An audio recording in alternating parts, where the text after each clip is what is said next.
Bullhorn, Betty. Thank you for my shirt. Welcome to the Bullhorn Betty Kids Club. Woo. Step 1, wake up early, gonna rise with the sun. Step 2, get some good, some food in you. Step 3, think real hard about what you wanna be. Step 4, fuck everybody, just do your thing. Wake up, today's gonna be a good day. Wake up, today's gonna be a good day. Wake up, today's gonna be a good day. Wake up, today's gonna be a good day. Wake up, today's gonna be a good day. Wake up, today's gonna be a good day. Wake up, today's gonna be a good day. Wake up, today's gonna be a good day. Yo. Set your affirmations, aspirations. I got shit to do, the aftermath of preparation. Good food, good mood, blood in circulation. One step at a time, yeah, that's how you make it. Set a goal you control and the steps you take them. I try to pick one thought, have some concentration. And if I make a mistake, it's called education. I try to do this every day, call it replication. Wake up, today's gonna be a good day. Wake up, today's gonna be a good day. Wake up, today's gonna be a good day. Wake up, today's gonna be a good day. Wake up, today's gonna be a good day. Wake up, today's gonna be a good day. Wake up, today's gonna be a good day. Wake up, today's gonna be a good day. So life ain't easy, yo, I think there's a reason though. Ups and downs, just like every different season, yo. Sometimes I'm high, other times I'm barely breathing, though. I always gotta fight and hide from the demons, yo. Negative thoughts are poison, they rot. Head full of flaws, so here come the clouds. They'll never stop unless I can swap all the bad for the good in my head when I'm lost. Yeah, so I'ma fake it till I make it. Positive thoughts are overtaken, I got patience. One day at a time is how you operate a cadence. A flow, you grow, you show yourself a foundation. Stay away from all the shit that causes temptation. I know that I like to do it cause it's sensation. I live my life in my head like a narration. Don't expect greatness, do my best, man, I'll take it. Wake up, today's gonna be a good day. Wake up, today's gonna be a good day. Wake up, today's gonna be a good day. Wake up, today's gonna be a good day. Wake up, today's gonna be a good day. Wake up, today's gonna be a good day. Wake up, today's gonna be a good day. Wake up, today's gonna be a good day. Wake up early, gonna rise with the sun. Step 2, get some good, some food in you. Step 3, think real hard about what you wanna be. Step 4, everybody just do your thing.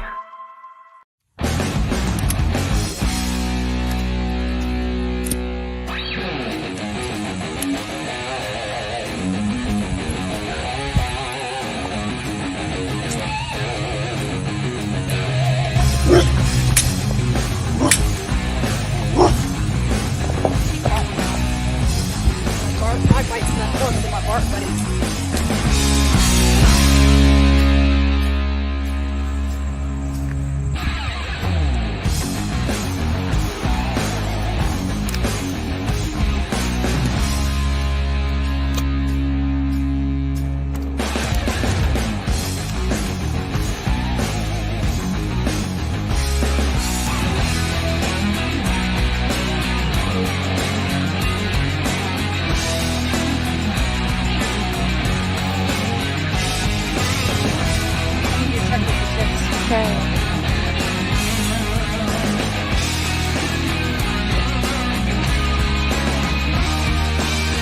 And slid down so we can see a red suitcase right here for law enforcement. If they're watching and you guys would like to come back here.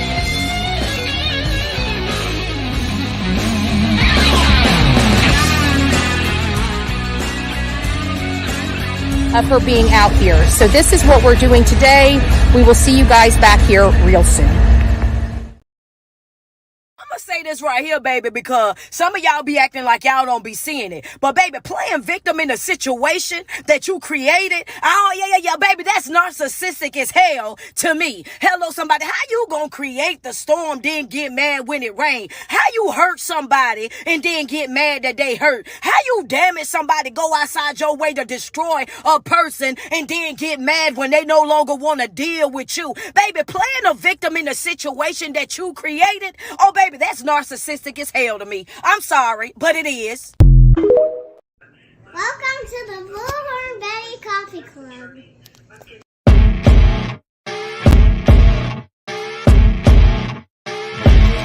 As you wake up in the morning, you want to find the latest, greatest information about criminal cases and have an intuitive conversation about the suspects associated with these cases. Head over to the Bullhorn Betty channel on YouTube.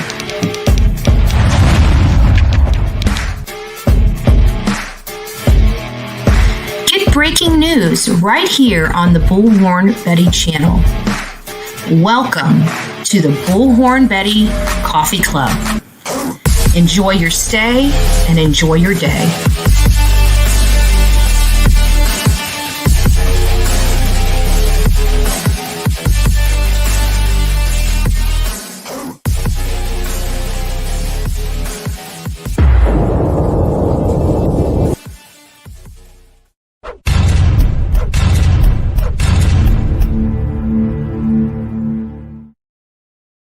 What's up, my beautiful people of YouTube? I hope you're having a wonderful Manic Monday. Manic Monday, right? Manic Monday. You bet you guys didn't think I was coming live. I'm coming live. Yesterday I was going to go live, but you know what? It's like one of those things where you, like, I don't know how many of you guys attended church service yesterday. Great messaging. It was just a nice, I don't know. I just didn't want to mess with the vibe yesterday. I mean, yesterday was really good. And so I just kind of chilled, enjoyed the day, enjoyed my Sunday. It was really nice. You know, many of you know I haven't stopped working at all. And my birthday just passed. Not like I want to get any older, right? I don't want to get any older, but in all fairness, my birthday just passed. You guys know I was working on my birthday. And so I just said, what the heck? What the heck? And listen to this. I wasn't going to cook yesterday because you guys know how I feel about cooking. I didn't feel like cooking, right? That's why I did fake biscuits. I get a knock at the door, you know. I'm kind of chilling. I'm watching Forensic Files, you know, getting caught back up on the early 90s and 2000s, you know, forensic phenomenons. Binge watching. So I get a knock at the door, and the knock at the door is my neighbor with a plate of food. It was ham. I haven't had ham in a while. It was good. It was good. I enjoyed it. So I ended up, I'm not going to tell because people are going to make fun of me. You see, you guys get no joy. You guys get to hear nothing about my life because I know people will make fun of me because I would make fun of me. That's why I know. Anyways, good morning, guidance. It's nice to see you. Bullhorn Betty's present. Callie K, it's nice to have you in the house. Sonia is with us, allergic to humans. Andra, if things continue, I saw this and I am going to read it. You know, we should just pass it, probably just delete it. You know, whatever.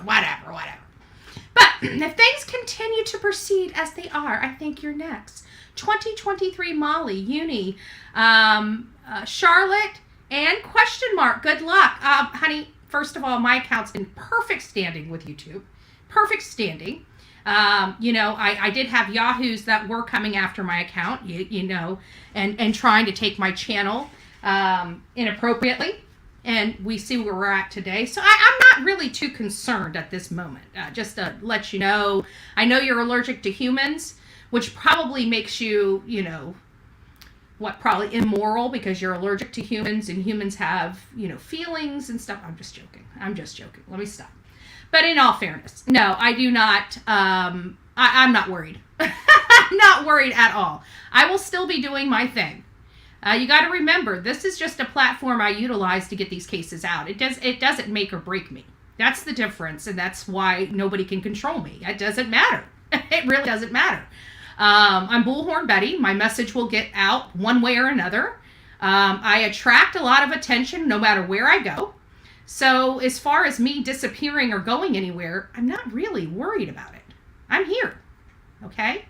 And people need to come to acceptance that I'm here, and I'm not going away. And the sooner we can all just get to that acceptance place, the happier I think we'll all just be. Because I'm not going anywhere. Nobody's pushing me around. Nobody's going to knock Bullhorn Betty around. Nobody's going to intimidate me anymore. Nobody's going to intimidate my audience, my fans, and anybody else. We're over it. See? We are free from the drama because we did not, agree that this one group of people are going to dictate how we do our channels and stuff like that. I don't want a bunch of felons and criminals dictating what I am able to do on my channel. I'm sorry. I just don't bow down like that. We don't have nothing to do with them. If they want to create chaos, they can do that there. But we do true crime over here. We're not these drama people. We don't do behind the scenes sneaky stuff like they try to portray. It's all lies. For them to get their clicks and views because nobody's interested in their commentary on true crime. Let's be honest. You look at the true crime crap, it gets little numbers because it's just boring stuff, okay? All this stuff at times can be boring. We go over court documents and stuff like that. But some people have it, some people don't. And when you don't have it, you have to attack people to get clicks and views. I don't get it. But hey, whatever floats their boat makes them happy, whatever. Not my problem. Not our problem. It's not anybody on YouTube's problem. They want to create that chaos and have all that fighting and nonsense. That's childish. Let them do it. But we're not engaging. We're done engaging. I don't owe anybody anything. None of us do. None of us. No channel does. What? Like, you didn't give birth to me. You're not paying my bills. Like, who do you think you are? The insanity. I just can't. I just can't because every time I talk about it, it's something that they can take and twist and manipulate and, go for their... It doesn't matter. They mean nothing. They think that this small little group of people dictate... No. No. So allergic to human, God bless you. Have a great Monday. But I'm not too concerned. I'm not too concerned. See, the problem is that we provide great content. We do great things. No matter where we go, we're going to attract attention. Just is what it is. And we're not attracting attention. Hey, you know what? I got a bullhorn, right? If I'm not getting attention the right way, I'll get attention the wrong way. One way or another, there's going to be attention to any case I touch. It is what it is, okay? You guys are just going to have to get over it, okay? Good morning, Miss Robin. I see you in the house. It's nice to see you all this wonderful morning, Manic Monday. Inspire before you expire. I hope we all do. I hope we all find a way to inspire before we inspire before we expire. It's Monday for me too, folks, okay? It's Monday for me too. Good morning, Mike. It's nice to see you. I hope you're having a wonderful day. Steph L., good morning. Hope you are doing swell, swell, swell. Cool gamer. Nice to see you in here with your little eyeballs. It's nice to see you. Hi. Bullhorn Betty present. Ruby Pearl, nice to see you. Against crotch recording. This brings me up, right, segues right into what we are talking about today. Crotch-Gate 2023, right? There's some people that are just a little too sensitive to the fact that a ridiculous argument in court proceedings is just that, a ridiculous argument in court proceedings. And when I hear absolutely hilarious, ridiculous arguments in court proceedings, well, I'm Bullhorn Betty, so what do? We point the finger and laugh, right? So that's what we did. And we came up with this, it's a horrible story. With the Idaho 4, Brian Kohberger, what all happened. And so to be able to even laugh about something is a blessing in disguise, in my opinion, but a ridiculous legal argument is still just that. And you know what? We capitalized on that ridiculous argument and we created Crotch-Gate 2023.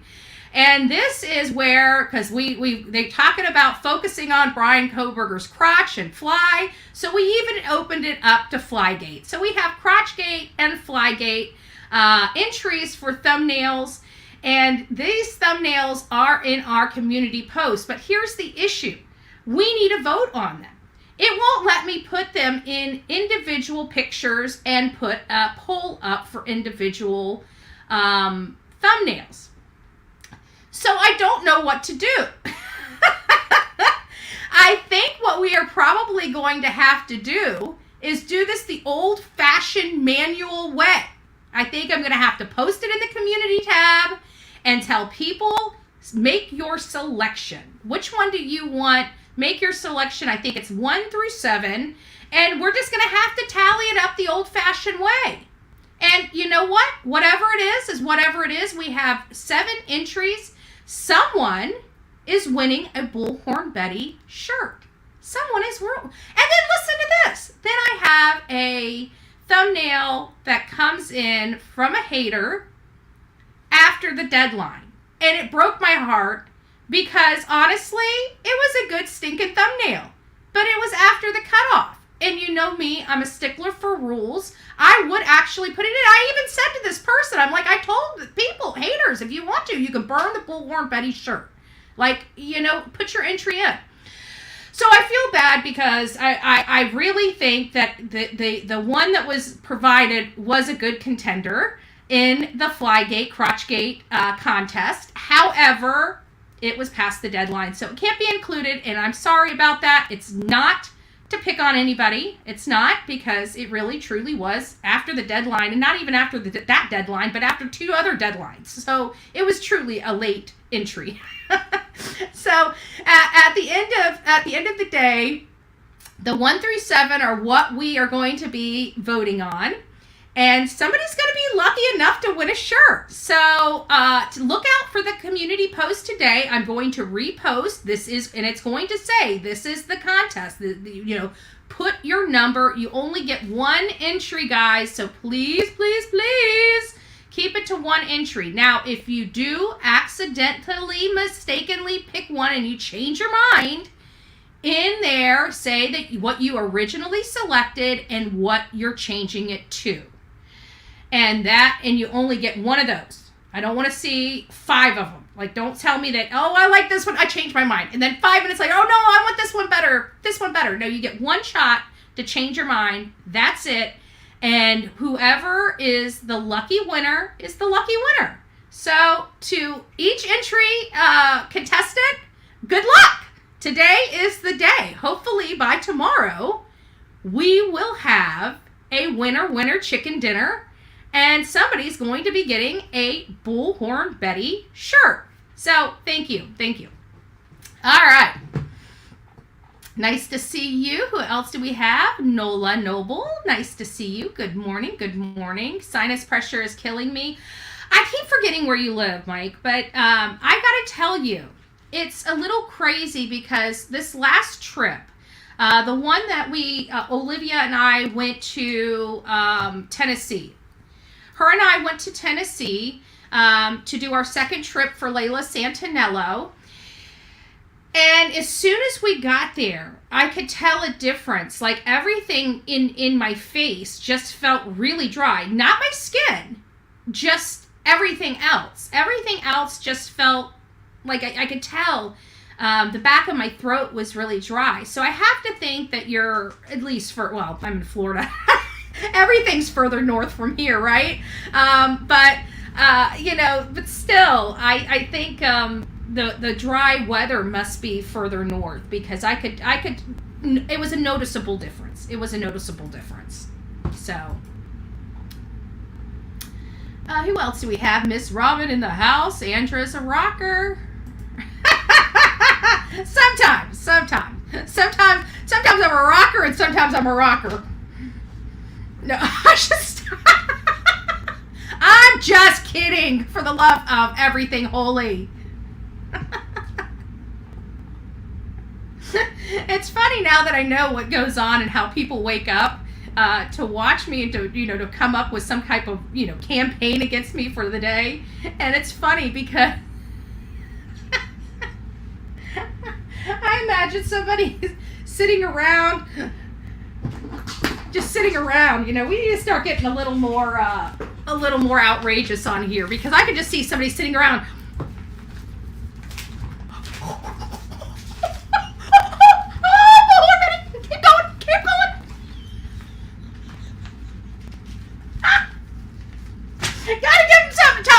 Here. Okay, I gotta stop. That's not what it's here. I'm sorry. It's just hilarious. I can't help it. Where is Betty searching today? Well, I don't know. Searching today. I wonder if today should be the day that we search the couch for change. I think that might be it. I wonder if I'm going to, maybe it needs to be the Bullhorn Betty scavenger hunt today. Maybe that will be what we're up to today. I'm not sure yet. I got a whole day ahead of me. It's Monday. A suitcase is strange. I'm walking into the middle of a conversation. I feel it. I don't know what suitcase is strange. Is my suitcase strange? I just bought suitcases. How is my suitcase strange? How did you know I bought... do you have a video camera in my house? Should I be searching? Where's my metal detector? Where's the metal detector? Mom! No. I need to stop. It's Monday. We need to have fun. Okay. Good morning, ICU. Good morning, Robin. Good morning, Sonia. Good morning, Lola. Ruby, good morning. Van Lady in the house. John Davis, true crime. You might want to come back in a half hour, then we'll start talking about true crime. I'm sorry for wasting your time. It's Monday. What do you expect?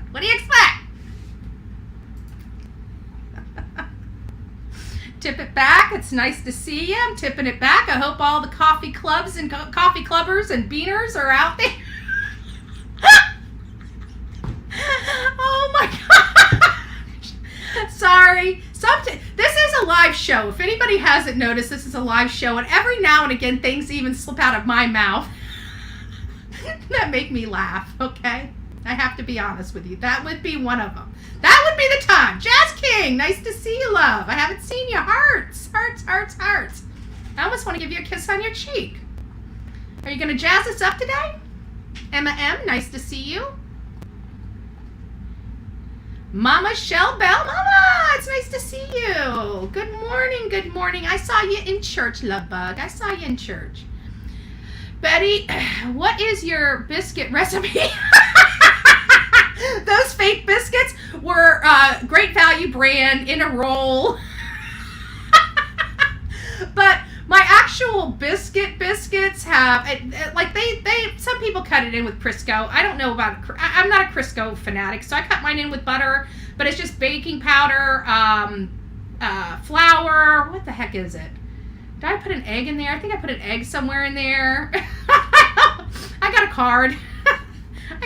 For my biscuits. But, they're rolled out. And I don't mind rolling the biscuits out. I really don't. It's just that, the other day, it was my turn to cook because my neighbor and I, we've been kind of, he's an older gentleman that lives next door. And he watches the house whenever I'm out of town. He watches the house when I'm not home. He brings in the mail. He just does a lot of stuff for me. And so there for a little while, when I was coming in, he started bringing me over dinner because he knows that I've been working, I worked a lot. He sees my comings and goings. He knows how often I go to the grocery store. And he knows when I'm out of food. I don't know how he knows. He just knows, okay? So he started bringing me over some plates of food and trying different recipes and having me try it. And I'm like, okay, well, this is fun. Maybe, he's like, well, so I decided to cook a couple dinners and take it over. So now we kind of got this thing where, he'll cook a meal, he'll bring me over a meal. There's been a couple times where he cooked a meal and I cooked a meal, and we were literally exchanging plates at the door. There was that time. But typically we're pretty in sync with the food and stuff like that. So it's been pretty nice. But it was my turn to cook, and I just didn't feel like I just wasn't in it to win it that day. So I was just in it to make a good meal. And God bless canned goods, right? God bless canned goods. So that day it was just canned biscuits. But I will. You know what? Maybe I'll do a little show on how to make the perfect biscuit, and then we'll do the whole entire recipe. It's really good. Believe it or not, biscuits. Honestly. If you use self-rising flour, you could just get away with like 3 or 4 ingredients. Seriously. Like it's the simplest thing to do to make a homemade biscuit, and you are literally cutting out all the preservatives that are in those biscuits to preserve them. You're cutting out all those chemicals, the stabilizers, everything. Literally it takes no more time to make a biscuit. I mean, just a few extra minutes more than, breaking a can and pulling them out. But you're talking about something that takes just 5 extra minutes to make, versus for such a better product. I don't know. I just prefer biscuits. I do have Bisquick in the house, but if you know anything about my Bisquick, I have to buy a little, because I only use it for a very specific purpose. The only time I ever use Bisquick, honestly, is in my chicken and dumplings. I have a rolled out, a homemade hand rolled dumpling in my chicken and dumplings. But what I like about the Bisquick dumplings is as the dumplings cook and break up, it thickens the sauce without need of extra ingredients. That's why I do it. It's not for any other purpose than it gives a different flavor dumpling in there, which really is a good balance, and it thickens the sauce up, so it gives that thicker, creamier sauce. That's the only reason why I use it in my chicken and dumplings. Otherwise, my chicken and dumplings, I would just use a little cornstarch in it and just the hand rolled dumplings. But I like the Bisquick. It makes it easier. It's one less step I have to do. I missed something. No, you didn't miss anything, John. We're just not talking about anything yet. I'm 26 minutes in and I'm still talking about just cooking. Apparently we have a lot of hungry people Monday morning at 9:30 in the morning, okay? People need to learn before you go to work. You need to get breakfast, okay? You need to get breakfast. I can see where this is going this morning. Everybody forgot breakfast this Manic Monday, and you guys are hungry. And the more we talk about food, the hungrier you're going to get. I can already tell you. Tara of Hope, nice to see you. Good morning, good morning, good morning. Who else do we have? Becky, nice to see you. Mama's the boss. Good morning, good morning, good morning. Elfig, nice to see you. Stephanie Marlowe, good morning all. Shannon, it's nice to see you. Connie, nice to see you, love bug. I hope you're having a wonderful day in Florida. I hope you're having a wonderful day in Florida. So, let's see what else we have. Smell like a rose. Good morning. Good morning. I think we got everybody. Let's see it as an honorable mention. And I'm walking into conversations. Huntress is in the house. Nice to see you, love bug. I hope you're doing well. Skittles, true crime. Nice to see you, love. Love it. Love it. I love it too. I think we're just about through, everybody. If I missed you, there's the real me too. Good morning, love. I hope you're doing well today. There's a few people in our chat. Well, there's probably more than a few people in our chat. Ariana, nice to see you. Mr. J. Quinn, good morning. Aw, thank you. I love the print. I wish I knew how to do the funky print. I would love that font on my text. I love the typewriter font. I don't know what it is about the typewriter font I love, probably because we don't see it anymore. We use like Arial print or whatever it is, New Times Roman or Times New Roman. I don't know, but I love that print. I love that print. I wish I knew how to do it. You were awesome, Betty, and I just woke up, but I always search for you. Oh, that's so sweet. That made me happy. That's so sweet. That's so sweet. All right, guys, I think we got everybody that we are. Pickle Toes, Grandma, nice to see you, love. Good morning, Crafty Chris. It's good to see you. Let me just see. Nani's in the house. Nice to see you, Nani. Michelle, good morning. Okay, so I think I got through everybody. Sorry, it's kind of running a little bit late. Typically, we start off with the language of letting go. Let me just see how long it is. I haven't read it this morning, but probably should. We haven't read it in a couple days at least. So let's just see what it is. What do they say we need to do? Actually, it's pretty short. Let's read it. Might as well give a few moments before we get into the funk of society, all the nasty of humanity. Might as well give a few moments to God. So for September 25th, it says fill in the blanks. The magic of a storyline and the spaces between the words. When we read a novel, we often find that the writer gives us only the barest elements of a scene, and yet our imagination fills in all the blank spaces from our experiences, our hopes, and our desires. We don't need the author to give us all the details. So it is with life. Often we are given only the barest outline of the path that we are to follow, and yet we are silent and listen to our heart. We can hear all of the details of our path spelled out for us, a step at a time. There is no need to have everything laid out before us. If it were, there would be no need to take the trip. We could simply read about it, get up, live your path with heart, fill in the blanks yourself. God, give me the strength to find out how the story ends by living until the end of it, instead of wanting to read it beforehand. Interesting. I think it's interesting. So and I think that's what people don't realize is in life we have journeys. Life is never meant to be perfect. There is no perfect life. There is no perfect person. There is no perfect being, and what we have is what we get, right? And what we give is what we get. So you give a lot into the world, you get a lot out of the world. And I truly believe that. And that's why I always preach and practice giving from the heart. Always, always, always giving back. And it doesn't have to be my way of giving back. You can find your own way of giving back. But I truly believe in life, in this beautiful life that we have, I shouldn't be here. God gave me a second chance. And there's somebody out there that can benefit from that second chance God gave me. And so I hope each and every one of you get to find your second chance and your ability and your passion and what moves you to help others. That really is what this channel has been built on and what it's all about. We do a lot, right? We do some controversial stuff. I get it. Not everybody's down with it, but they don't have to be. I do me, right? Because I'm comfortable in my skin. That's what it comes down to.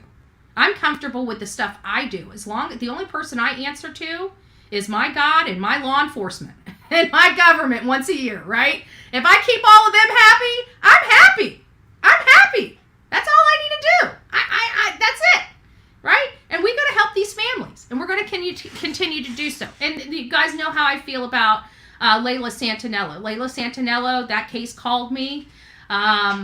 It's something that's just a passion item of mine. This is a case that didn't get a whole lot of attention. We were able to bring some really good attention to the case. The case is not getting as much attention as it once did. We need help in this case. This mother is pleading for her daughter to come home. We don't know where her daughter is. It appears that something terrible has happened. We need everybody's hands on deck with this case. We need her name being brought around. We need to find people that have information. We need leads being brought into law enforcement. We need to increase the reward being offered. We have a $2,000 reward of hard, cold cash in hand right now to give a reward. This is not a fake reward. This is not a, just a number thrown out. This is hard, cold cash that's already earmarked for a reward to anybody that has information leading to the whereabouts of Layla Santanello. We need all hands on deck with this. John, you could be helping out with this as well, running this case, getting some information. I'm happy to help. What we need help.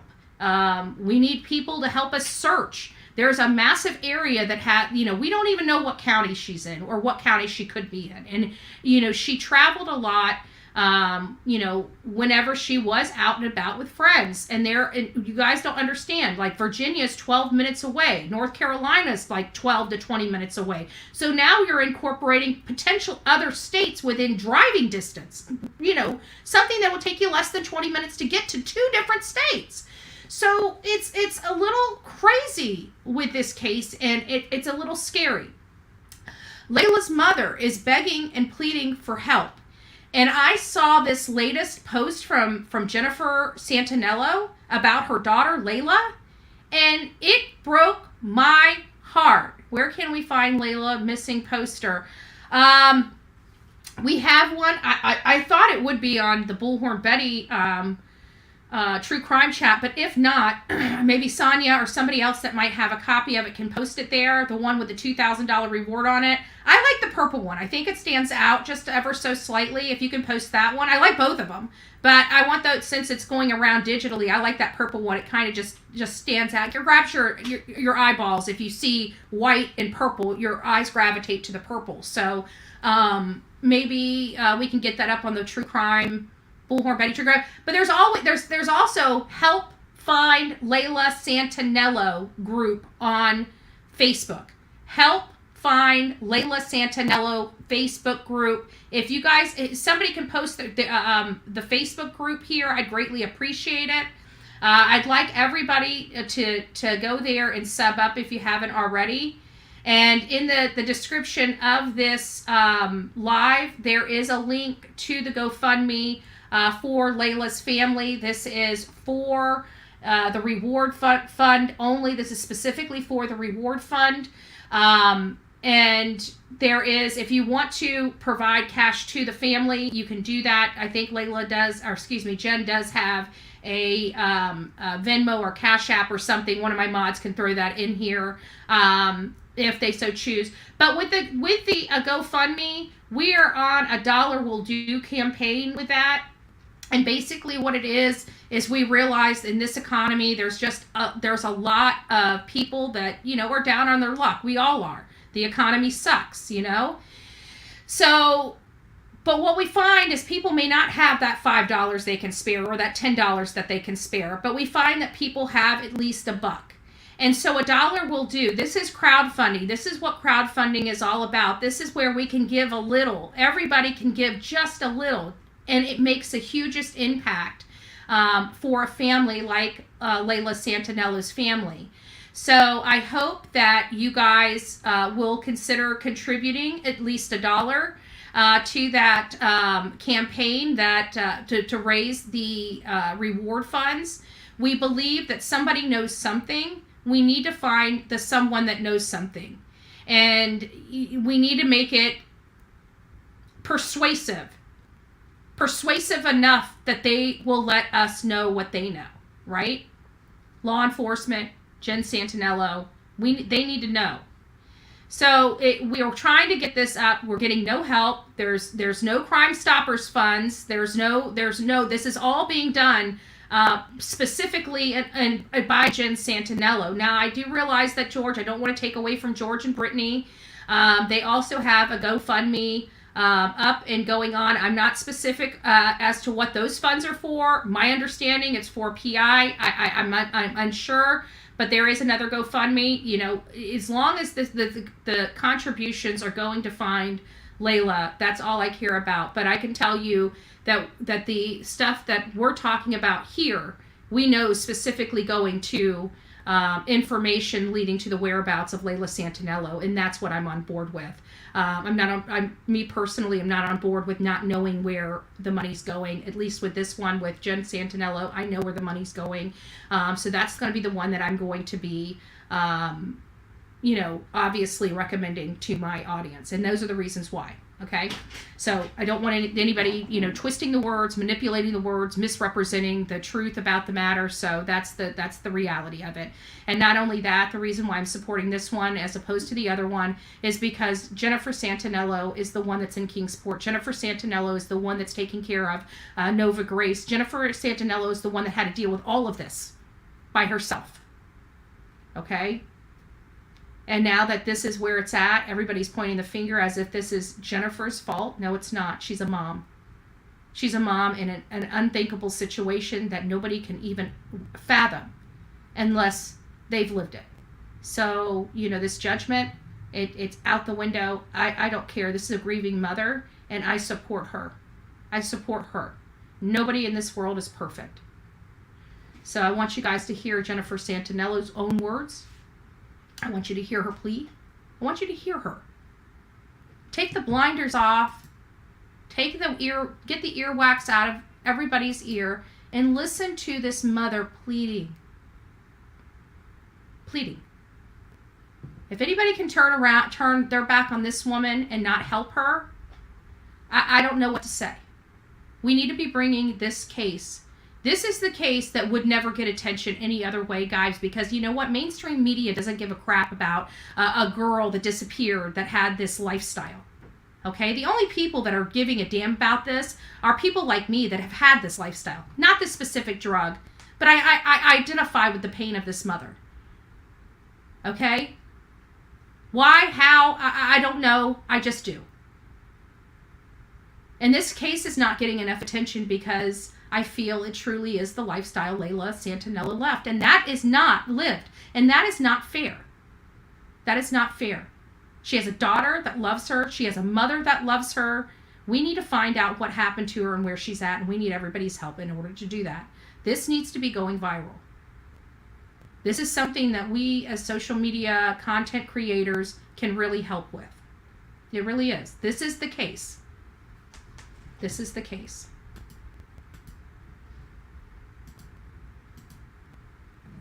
Here's the thing. I knew when I opened myself up publicly on this platform and all the other platforms that I am utilizing to try and share my daughter's story that I was going to catch hell in one way or another.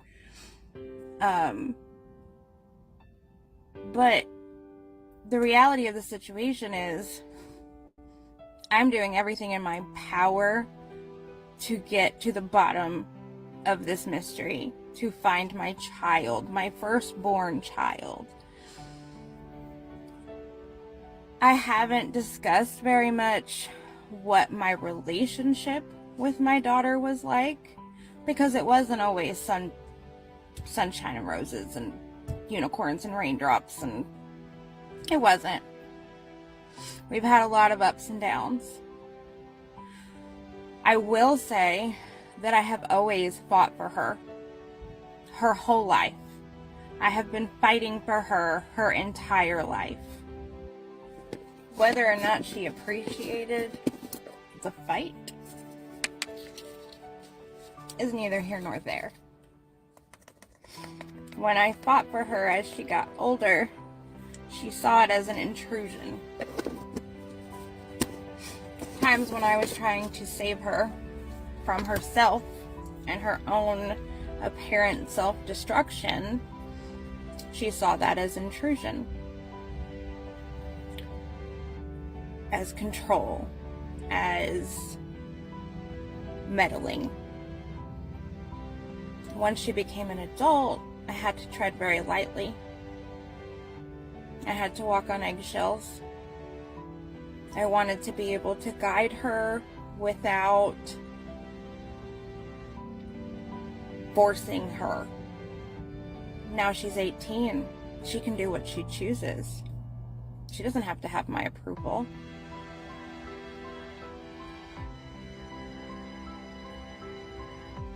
My daughter is a beautiful soul. Wild and free and willful. And I never once got on here and said, "Hey everyone, I'm the perfect mom and my kid's gone missing, so help me." I'm not perfect. I've made mistakes out the ass. I can't go back and fix them. You let me know where the time machine's at. There's a lot of things I wouldn't do differently. But at the end of the day, we're here now, and she needs our help.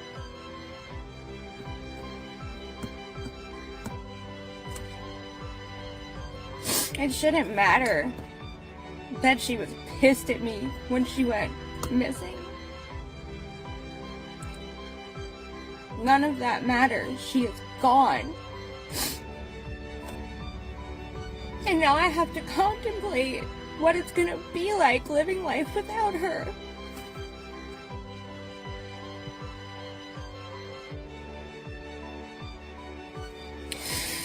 None of it should matter.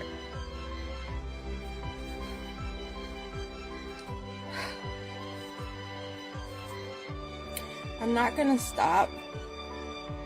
I'm gonna keep plastering my face and her face all over until I get the answers I need. So y'all can hate it, and you can hate me all you want. I'm not gonna stop.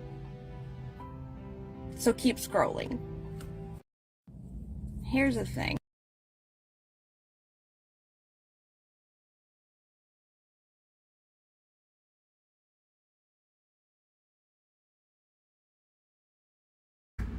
I gotta say, it upsets me deeply. In somewhere inside of me, it upsets me horribly that this world can be so cruel. They say they want to help, then help. Pointing the finger, making it a contest, how's that helping? This mother is broken. She's most likely lost her child, and we've got creatures on social media beating her up over it. How dare you? I can promise you, here on YouTube, the Bullhorn Betty channel is the furthest thing from the problem here. The furthest thing from the problem here on the streets of YouTube and other social media platforms.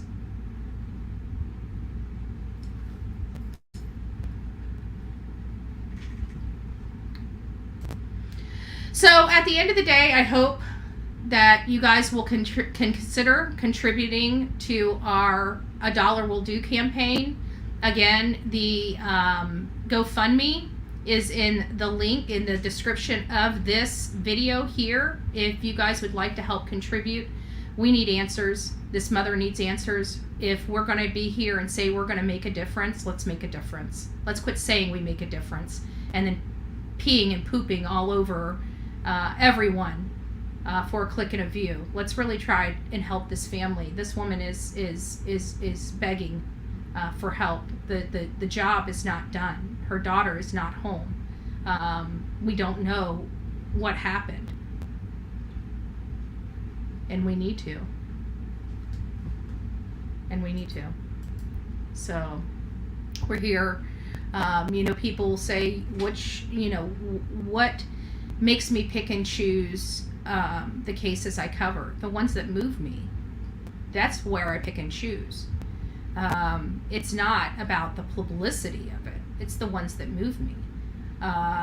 If publicity comes, I'm pretty sure it's because it moved other people as well. But these cases are the ones that move me. This is a case that moved me.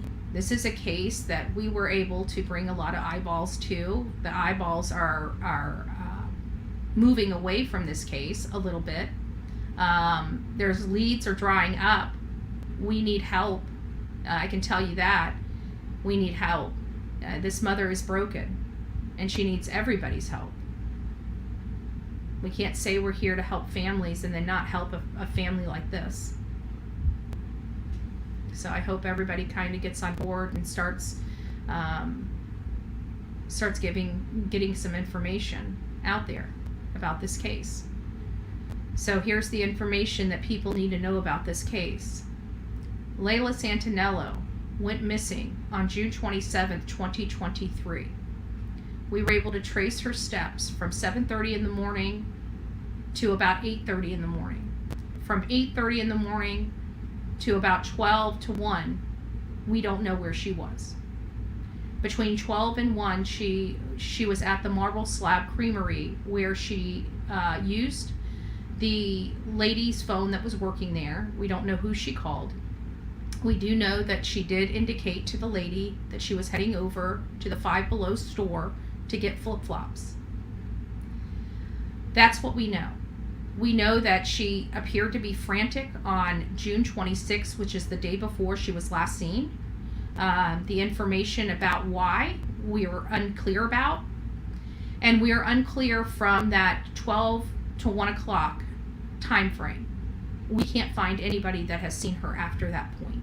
The last person that we can locate that saw Layla Santanello was the worker at the Marble Slab Creamery. And she was a nice lady. She was an older lady. And she even told Layla if she needed anything, please consider coming back. So that was it. There have been multiple searches. Her location, her specific location where she may be, has never been found. She has not been on any social media. She's never gone this long. She's never gone even when I got involved, which was like 30 days after, 30 or 45 days after she disappeared. She's never gone that long without calling her mother or her father. She has no money. She has no place to sleep. She has no car. She has no phone. Where the heck is she? Somebody knows something, and we need to find out what that something is. So again, if you would like to contribute, please consider contributing to that. We have other things coming up in the news, and I know that this right here has been talked about already. This is about the family that was, basically killed. The whole family, including the dogs. They were murdered in their home, and this all kind of came about. Like, I was watching the news and was seeing this fiery crash on, it looked like an interstate. I don't know if it was an interstate or if it was a county road, but it looked like this fiery crash. And then come to find out that the people or at least the driver in that vehicle was the person that they believe committed this horrible atrocity. Well, he ends up shooting his fiance, and then himself. They both die. Apparently, she was in great condition, and they transported her to the hospital. But according to this news article from Crime Daily, it states that she died from her gunshot wounds to the head, and her death has been ruled a homicide. So, even though she left the scene in critical condition, it does appear that she succumbed to her injuries. I am still, and I'd like somebody to tell me this, because I'm just now getting where I've researched. I did some preliminary reviews of this case, but the one thing that I'm still so unclear, and maybe it's in a different article that I haven't read yet, but I can't determine the reason. It says right here, this is what it says. It says on Sunday, September 17th, around 8:45 p.m., the Romeoville police received a call about conducting a welfare check at a home at 500 block of Concord Avenue because the caller relative did not show up for work earlier that day and was not answering the phone. Police arrived at the residence and found Roberto, Zureta, and their 2 children deceased by gunshot wounds, and they believe this occurred around 9 p.m. On Saturday to Sunday at 5 a.m. The children were between 7 years old and 9 years old, and there were 3 family dogs that were also killed in this process. It says Romeoville police identified Nathan Huey as a credible suspect, and he was traveling with a female who was later reported missing from Streamwood Police Department. But see, throughout all this, they approached the car. The victims identified the other woman that was not responsible for. She just happened to be in a relationship with this guy. Apparently, they said there was not a shadow of a doubt that she was involved. She was sleeping at the time that this happened. She literally was another one of his victims. That she was completely unaware that any of this had happened. This is according to law enforcement. But it ends by saying one of Palomo's children described Huey as a very angry man. A second daughter said he was very dangerous and a huge manipulator. But again, all these articles, there's one thing that's missing for me. And again, this may have come out since I read this, which was this morning. The reason. What was the reason? Does anybody know in my chat? Maybe I misread something, but I reread this article, and there's still nothing in this article that explains why he would execute an entire family. It could have been Hi, Becky Ruther. Nice to see you. Welcome to the Bullhorn Betty Show. You can Google the reason why. Are you so... This is a talk show to make my audience speak. Do you understand that? Like, a lot of the stuff that I do is to bring about conversation so my community can talk about certain topics.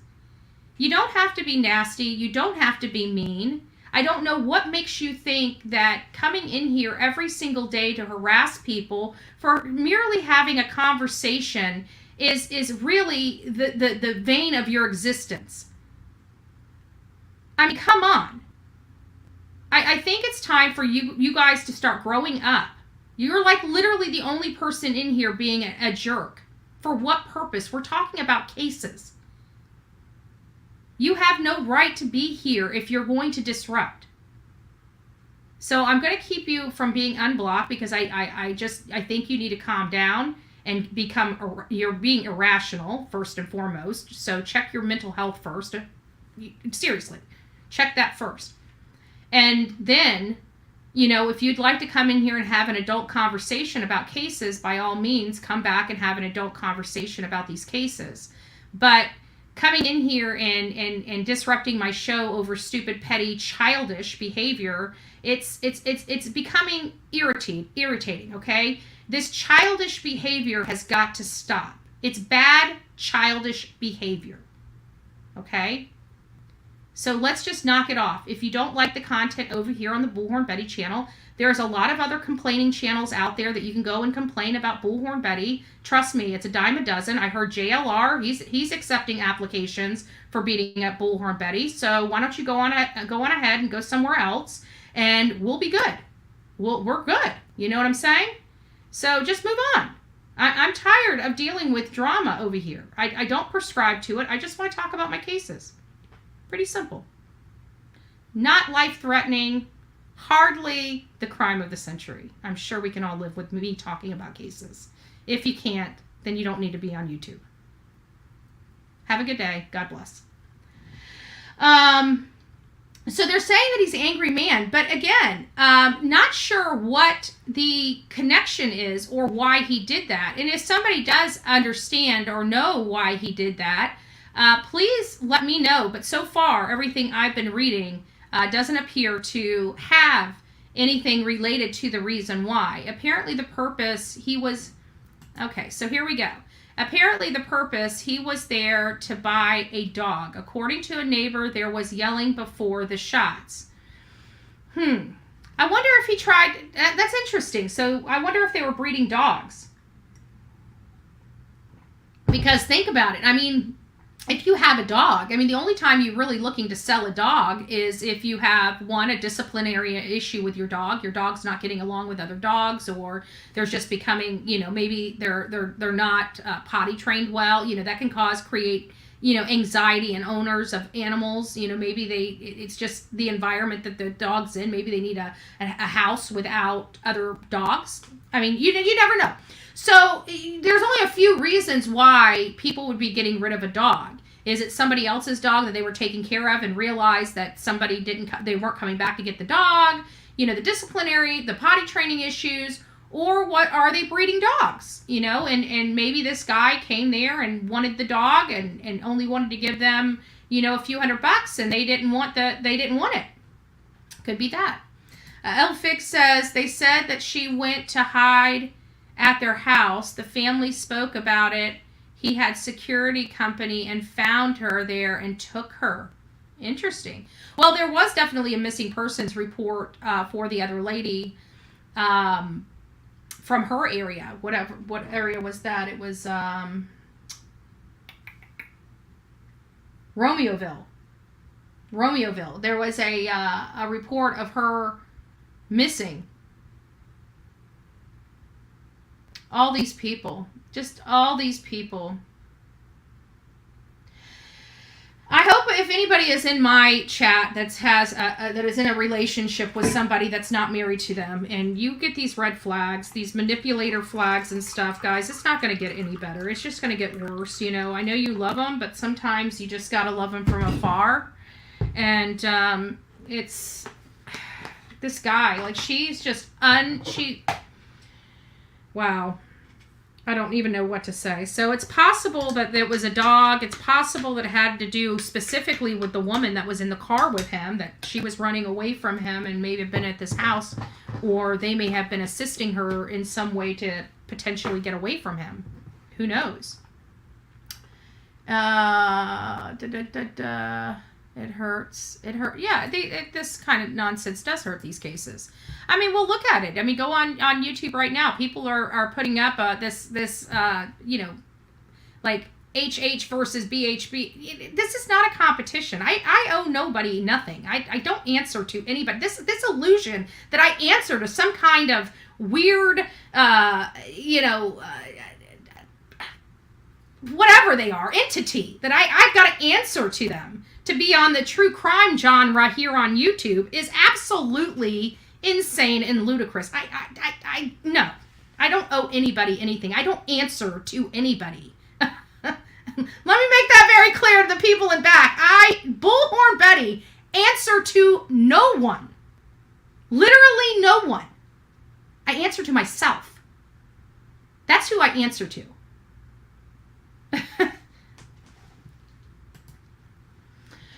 She gets out there and does, I do. And I bring justice to it. Yeah, and I bring attention to cases like when we have police officers that want to let a baby murderer lay in her bed for 5 weeks on double probation and can't pass a urinalysis.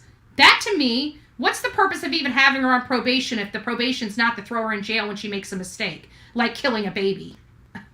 But I'm just supposed to sit back and be all sweet and just say, I guess that's just how they do it here. Okay, that's in my DNA.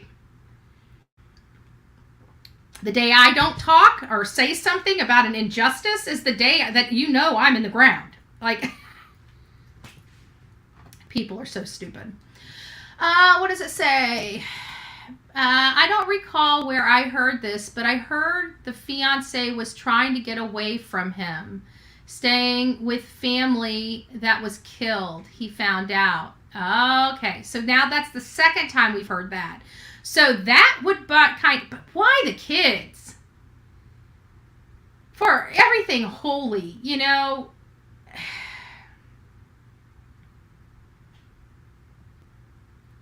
I don't. I think what intrigues us about true crime, honestly, I think it's because we don't understand or fathom. I don't think normal is subjective. I get that. It's a subjective statement. What is normal, right? And we always say that on here. But I think normal in when I'm speaking of normal, I think I'm speaking of the majority. The majority of people, okay? When I say normal, I'm just speaking of the majority of people, okay? The majority of people that don't prescribe to violence and stuff like that. Normal people, they get up every day, they go to work, they want better for their family, they want better for their life, they want better for their community, just normal people, right? The run-of-the-mill people. I think what attracts us to true crime, at least for me, is not understanding. I think our curiosity to trying to learn how people can do this, because us as normal people, again, it's subjective, I get it, but for all intents and purposes, I'm just talking about regular Joes, right? But I think the normal people, we don't understand. And I think the curiosity or what drives us here is the why. And then after driving the why is the how, because some of these crimes are so over the top. Just the pure curiosity of wondering how they were able to accomplish it really intrigues us. And of course, when we are naturally, because we're taught from young ages, problem solving techniques. That's what all the puzzles are for, right? We don't realize that as kids. We think these are fun games for us, but they're really skill building games that we are subjected to from the time we are infants to the time that we are adults.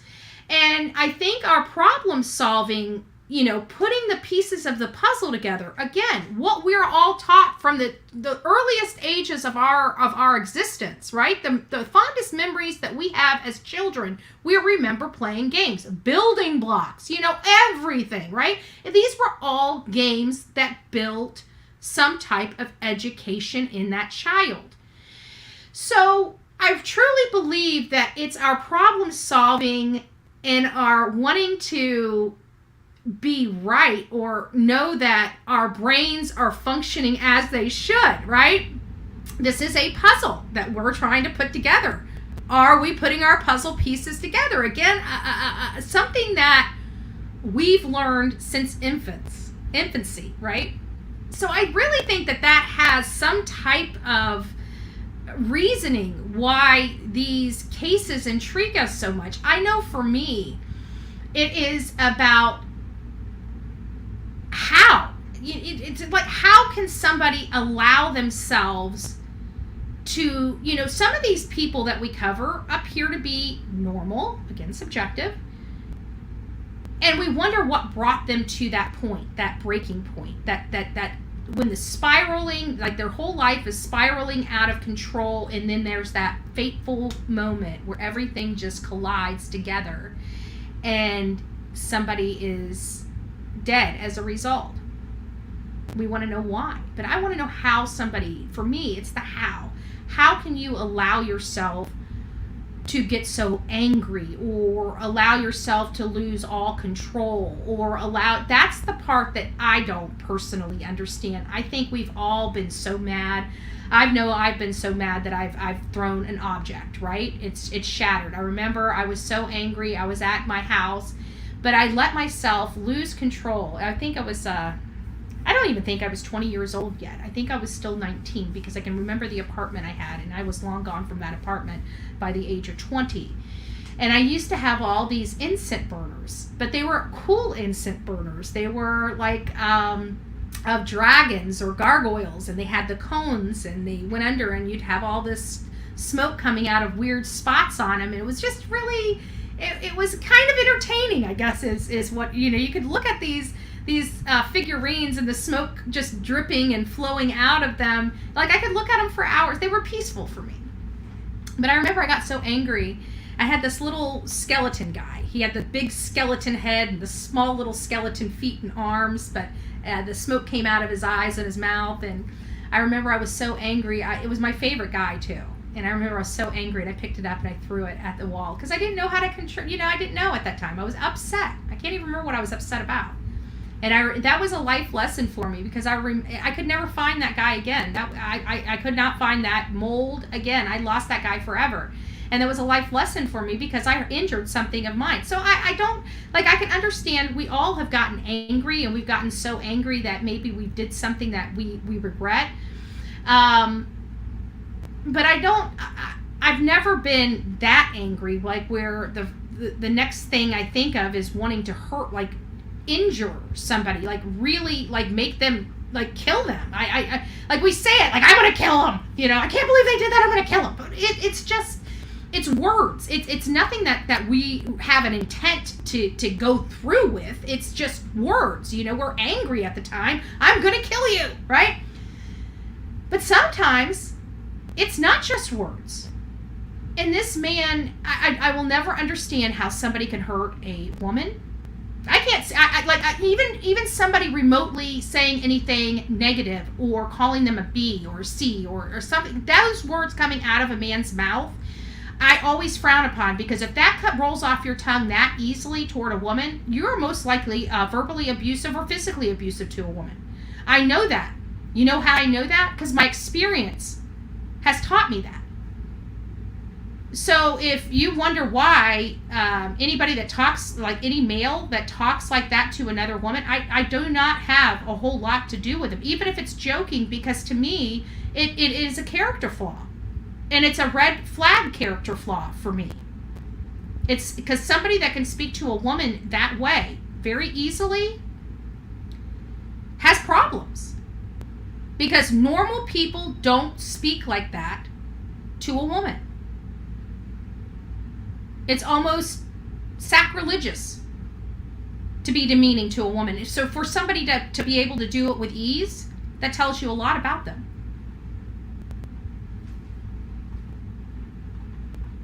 Yeah, so that sounds like what it is. It sounds like her hideaway away from him. But still, the kids had nothing to do with it. Dogs had nothing to do with it. This man was out of control. He was absolutely out of control. And he took everybody with him. Literally everybody. All the pain. Like these, and he was in security, and I don't even know what to say. I don't even know what to say. But come to find out, he has a lengthy criminal history. We've got to be careful who we bring into our lives, folks. This is a woman that had a long-term relationship with him.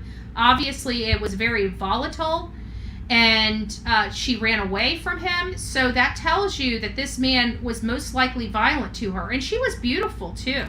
She was beautiful. Nobody deserved this. The family didn't deserve this. This lady didn't deserve this. This was not her problem. This was his problem.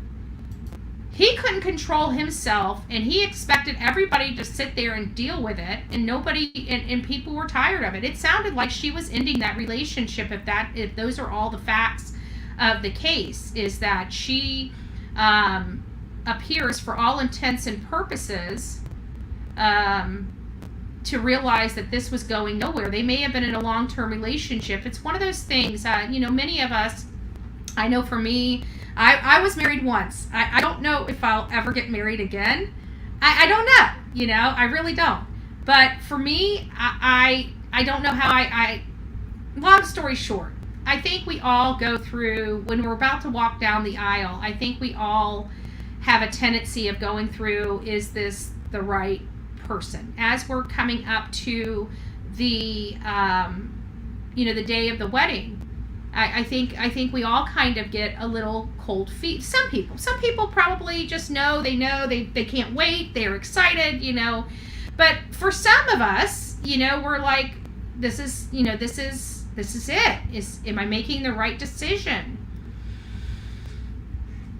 And I think for each of us, we have to make that decision for ourselves. And this may have been one of those things where they've been in a long-term relationship. They, again, this is all speculative. If you guys haven't noticed, do your own research. I don't want to be told that I'm a liar. I'm sick and tired of hearing that. I'm allowed to have an opinion. I'm allowed to question. So do your own research. But as you kind of start approaching, do you really want to marry this person? I think you have to be real, At my time, when I got married, I felt the insecurity in the pit of my stomach. I didn't address it. But it was addressed 10 years later, right? We don't want to get there. I don't want to do that again. I don't want to do that again. That was, I have nothing against people that get married. Nothing at all. I am a Christian woman. And I believe in marriage. I believe in the sanctity of marriage. I just, honestly, for me personally, I don't know if I'll ever do it again. I don't. Oh, we got some milestones in here. Milestones. Wow, 2 months to go for my 12 month. Oh, I can't wait until your birthday, your Bullhorn Betty birthday. Oh, that's so sweet. I didn't realize how important these Bullhorn Betty birthdays are, and I wasn't paying attention to them. And I know I have a few that have been here literally from the beginning, and I just want to thank you all and the new people that come, in all this adversity and horrible stuff that's put out there on YouTube. First of all, it can't all be true. We all know that, okay? Just coming out the gate, right? We know that it can't all be true. Is some of it true? I'm sure some of it is. Some of it, some of the stuff's old news, whatever. I don't really care. I do what I do here because I do what I do here. I really think that there needs to be more humanity out there. I think there needs to be more people that fight for these people and fight for these cases. That's just me personally. And we're going to continue to do what we do. And this is for the people in the back. I don't answer to anyone. I want to make sure that that's clear. I don't have to call somebody's show to tell them why I do what I do. I do what I do because I can. It's my life. Me. I don't answer to anyone. I don't answer to anyone. Nor am I going to go on a show of a hate channel. That is absolutely ridiculous and ludicrous. I can't believe anybody would think I would do that. No, absolutely not. I'm not playing in your drama. If you haven't gotten it I don't want the drama. I don't care for it. And I'm not playing in it. You guys can go have your own little fake fights and drama and build your own your views off of hate. You can go do that. I'd rather have my views off of real true crime, people that need attention, not fake fights and BS and a bunch of lies being peddled about somebody for the biggest freaking bully campaign in YouTube history. Kiss my ass with that shit. Anyways, Van Lady, love you, Andra, and Coffee Cup family. Yes, we are a little tight-knit family over here. Roxy is saying, I appreciate you and all you do. Oh, you guys are just too sweet. You guys are just too much. You're too much. Too much. I love you guys. Thank you, guys. Thank you. Thank you so much. So now we're kind of getting a little idea about what happened. As we're watching this kind of take shape here, so what we're learning is that there was, it potentially appears to be a domestic violence type of situation where his girlfriend tried to get away from him, and the family that chose to help her ended up paying the ultimate sacrifice, the entire family. And then when they were hot on his trail, he wrecks his vehicle with his significant other in it into a a concrete block rail on this road. Again, I think it's an interstate. It could be a county road, but it's a big, large, heavy, populated road. And he crashes it. And apparently it starts smoking and fire starts coming out. Well, I heard at the time that they heard 2 shots.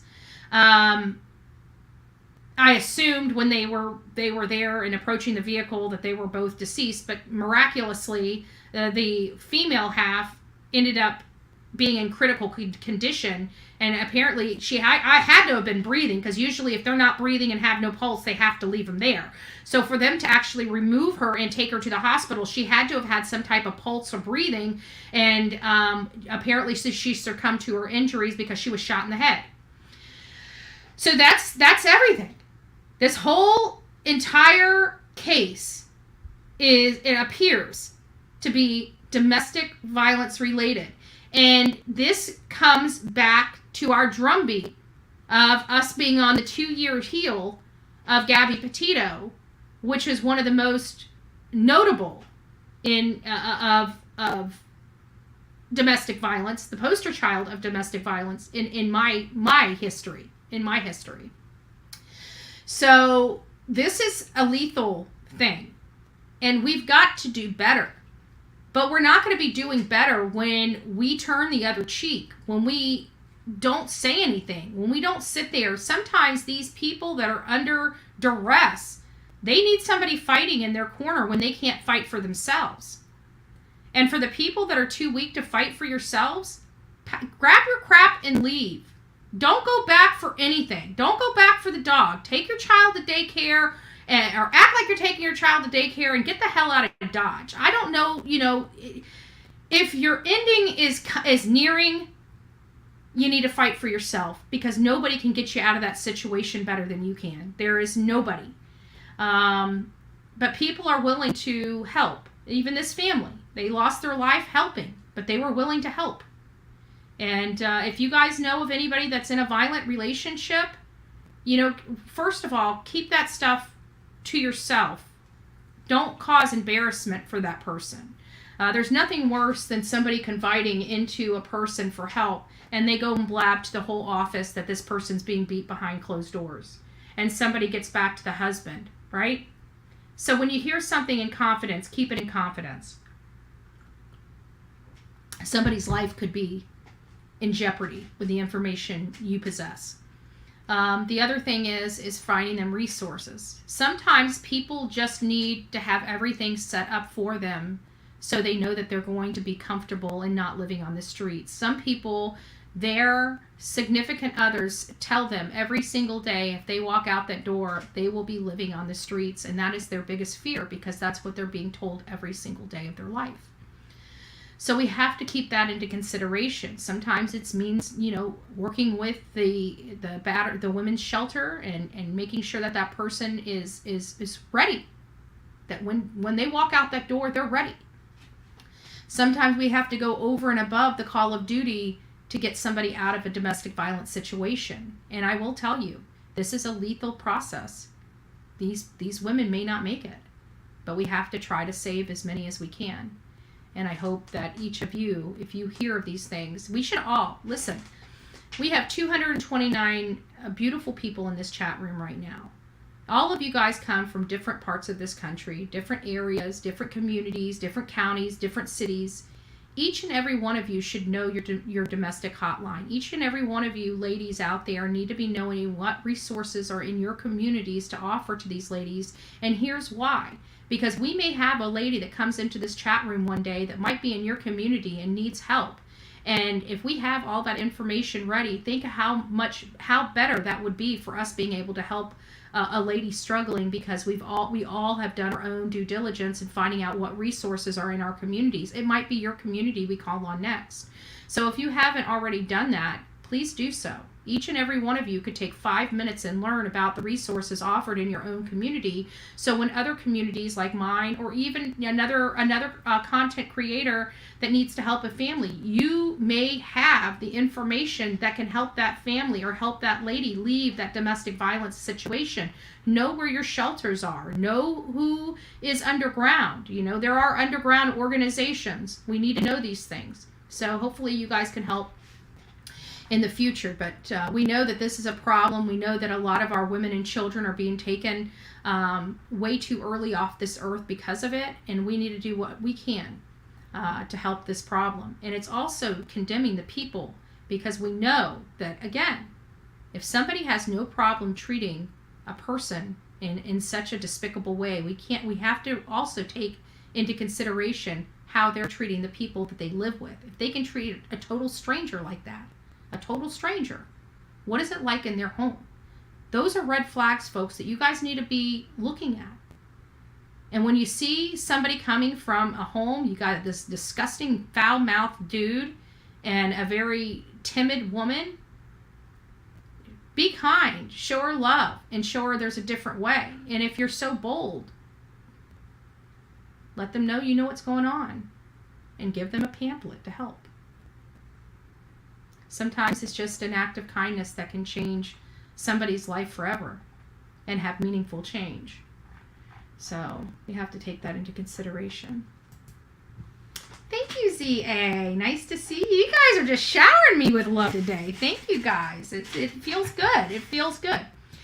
Next on our case today is just insane. Just another one of these off the wall.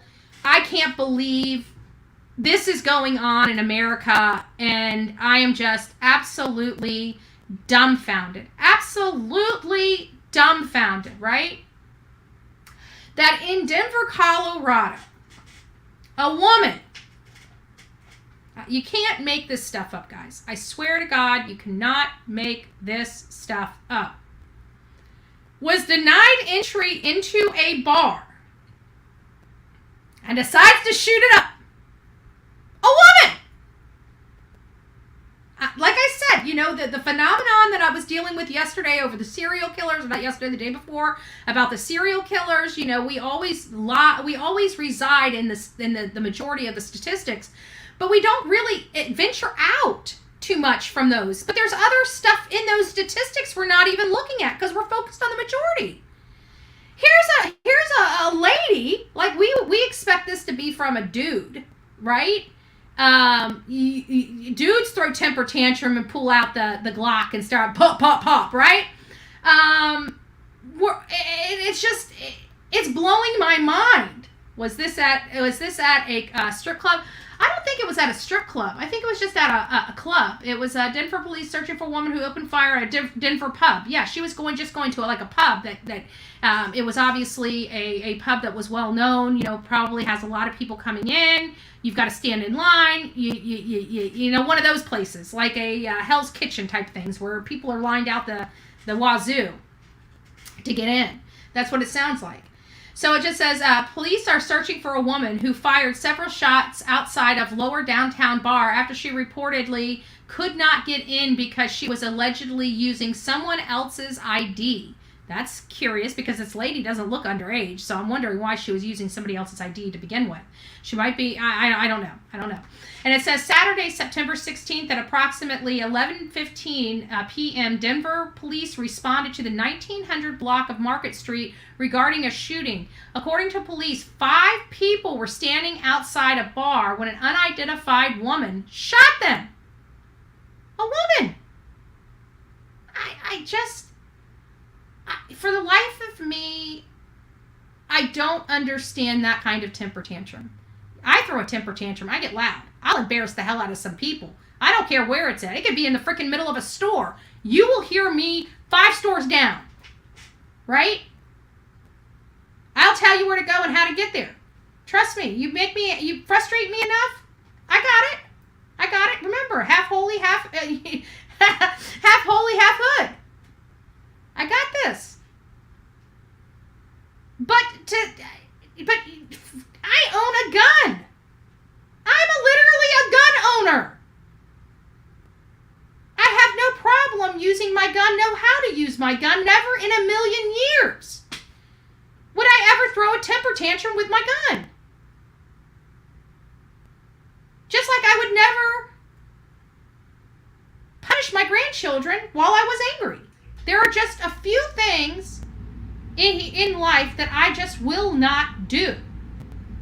It is illegal to be carrying a gun even when it's lawful for you to carry a gun.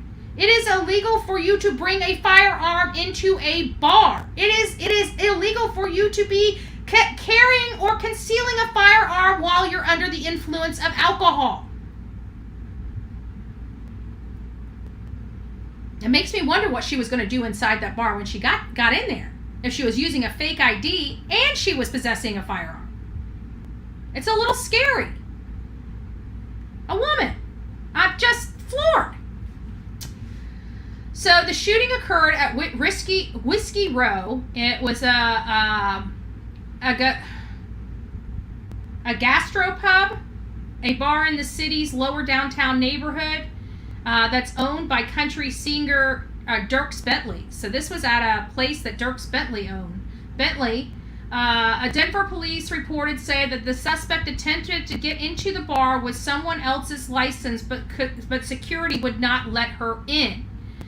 Denver Public Safety Executive Director Armando told KDVR there seemed to be some sort of confrontation or a fight that over that verbal altercation, at which she produced a handgun that was concealed on her persons and started shooting. So she was actually going to go into this bar with a fake license, or one that didn't belong to her, and she had a concealed weapon on her. What would she have done when she got into that bar? Seriously. It doesn't sound like anybody lost their life.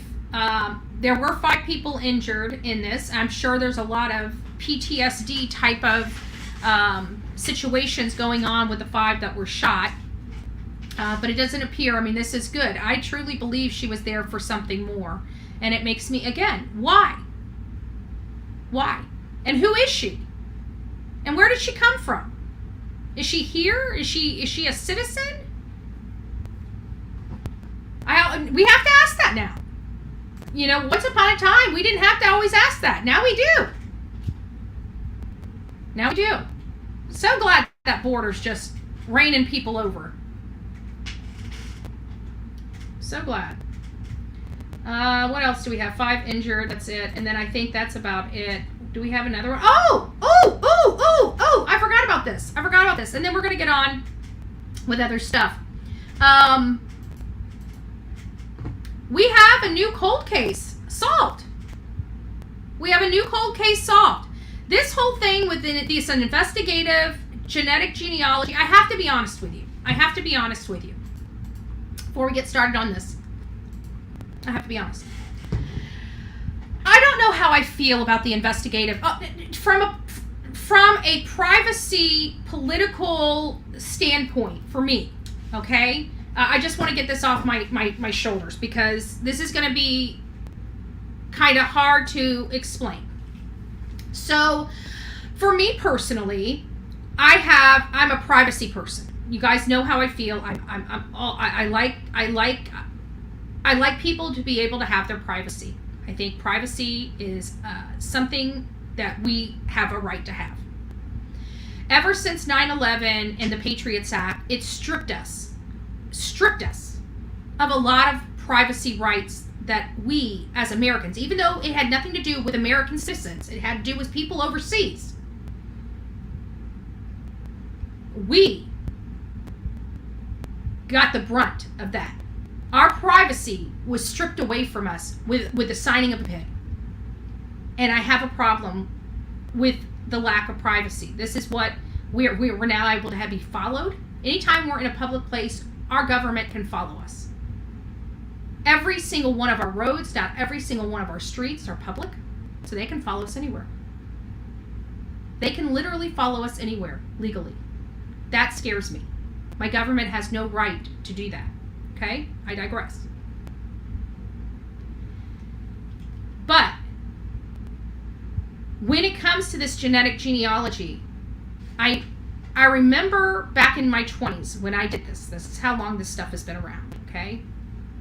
And it was around before I did it. I know it was around a long time before I did it. I was one of those people that I just had to know. I wanted to know what my genealogy was. I wanted to know where I came from. You know, what am I? If you know my story, my father is a foster child.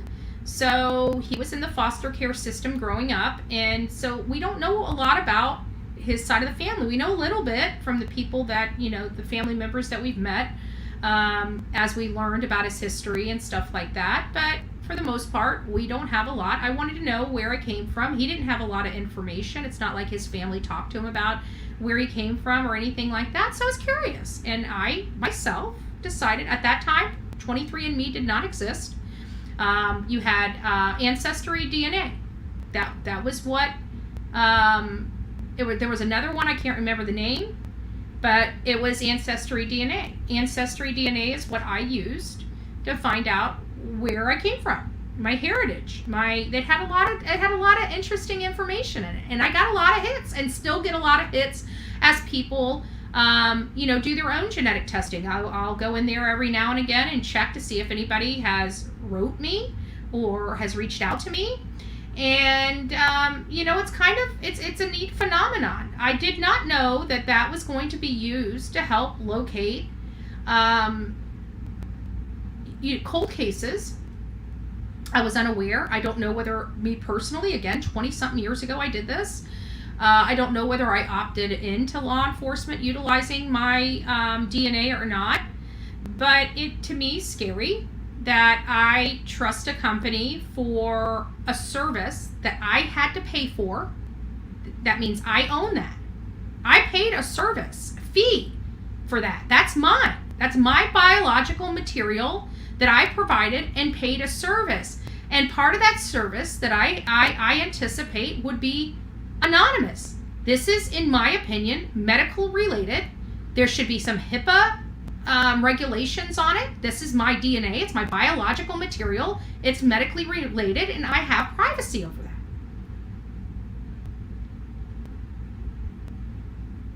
I am very thankful that we do have this thing called investigative genetic genealogy testing, and I'm glad it's being utilized to help solve cases. But at what cost is it solving cases?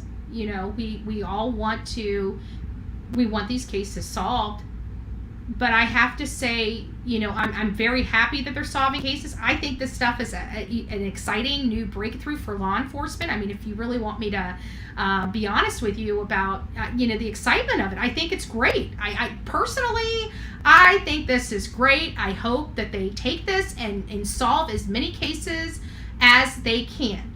But specifically on a legal forefront, we're going to start seeing this. There's going to be resistance because the defense attorneys they're realizing how damaging this is. They're going to want to regulate it. They're going to want to regulate the hell out of this. They're going to want to make, it's going to get it now that we're seeing what it can do. We're going to have people bucking this and wanting to really rein this in, because they're going to have a lot of defendants that are going to look at all these people that are now being realized from the 90s. This is an era that had some of the most horrific criminals and horrific crimes. I mean, crime is all the time. I don't want people misunderstanding what I'm saying. Crime is all the time. It's horrific no matter how you look at it. But there was just something, and I think it was the crack epidemic, that really caused this explosion of really violent crimes and violent crimes against other people. And I think a lot of it because we didn't have social media back then, and people weren't really interested in what was going on in Kansas or what was going on in Indiana or what was going on in New York City. We had our own problems in our own backyard that we were reading about, And I think a lot of these things we didn't realize were going on, like even the pedo stuff. I don't think we realized how much of it was going on back then. I don't think it's changed that much. I think it's becoming more profound now that we're able to get the information out to a larger audience much quicker with the help of the internet and social media. But this is really a breakthrough. But I do foresee that there is going to be starting to be, because of the waves this is making and the cases this is closing, there is going to be eventually a Supreme Court battle over investigative genetic genealogy and their uses in these cases. So my suggestion to law enforcement and everybody else, get these cases in, get these cases argued, get this investigative genetic genealogy, stuff in. Do it before they start regulating it, because once they start regulating it, it's going to be more difficult for them to get it. Now, I do believe that they should be getting subpoenas for this stuff. Just me, I just feel so uncomfortable when we don't have a paper trail and an approval process from a judge or somebody else with the authority to do that. I guess it's just my legal background. I personally like seeing the paper trail. Okay, it keeps everybody honest. It just is. Those things that we take for granted or don't understand is what allows the people, as well as our other counterparts, know that what we're doing or what they're doing is correct, and it's all above board. I personally like subpoenas. If you're going to go into somebody's life, if you're going to be investigating this as a tool to find out whether somebody is guilty or not guilty, I just personally think that they need to have a subpoena. I'm sorry. It's just the way I feel about it. And I just feel like it keeps everybody honest, because right now they're arguing about their procedures in doing this. If there was a subpoena and there was an approval, then you wouldn't even have that argument right now. So, it's just one of those things that I don't know if you know this. I don't solve crimes. I've never portrayed to solve crimes whatsoever. There's several things that I do when I take on a case. One is, what help can I bring? If the searching's out, then it's bringing attention or awareness. Nobody does that better than me. Nobody. Because I will go out there and get on a bull. I will bring attention to a case. There is no ifs, ands, or buts about whether or not I bring attention to the case. So there are several strategies I use when I'm out there. Am I trying to bring attention to the case? Am I just trying to commentary on comment on the case? Am I trying to find out what happened? Am I trying to bring new information to a family? So not all the cases do I use the same strategy, because not all the cases are cookie cutter. So you can't go in there using the same exact strategy for each and every case, because each and every case have their individual information on them. So I don't heckle. Actually, as a matter of fact, out of all the cases I've covered, we've only had to be on the Bullhorn in 3 cases out of all the cases we covered. The Bullhorn I only use as a last case scenario. That is the last ditch effort to either bring attention to the case, bring awareness to a situation such as, corruption, which there was a lot of corruption in Chatham County. But they're not the same strategy that I use. I've never, nor do I want to ever solve cases. I'm there to report on them, to commentate, to search, to help, and to provide leads to law enforcement if I find them. I can promise you every single thing I've listed, I've done a time or two in just about every case I've covered. We brought new information to law enforcement in about, I don't know, at least about 5 or 6, maybe even 7 cases that we've covered. We were able to bring law enforcement information. We've been able to bring families information that they can sue other families with. So, this whole idea that we don't help is something that's made up in your brain.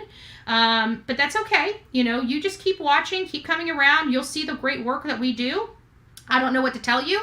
But I can promise you, when I pull out my bullhorn, people know that there is a reason why that bullhorn's coming out, and that's what I like.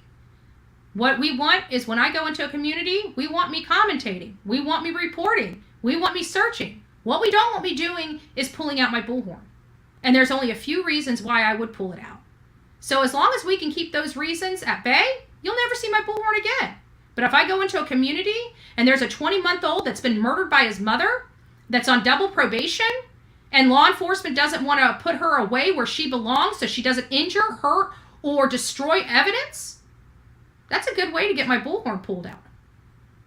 I stand behind every action I've done, whether you do or not. Again, I don't answer to you. I will never answer to you. There's only one person that I answer to 100%, and that's God Almighty.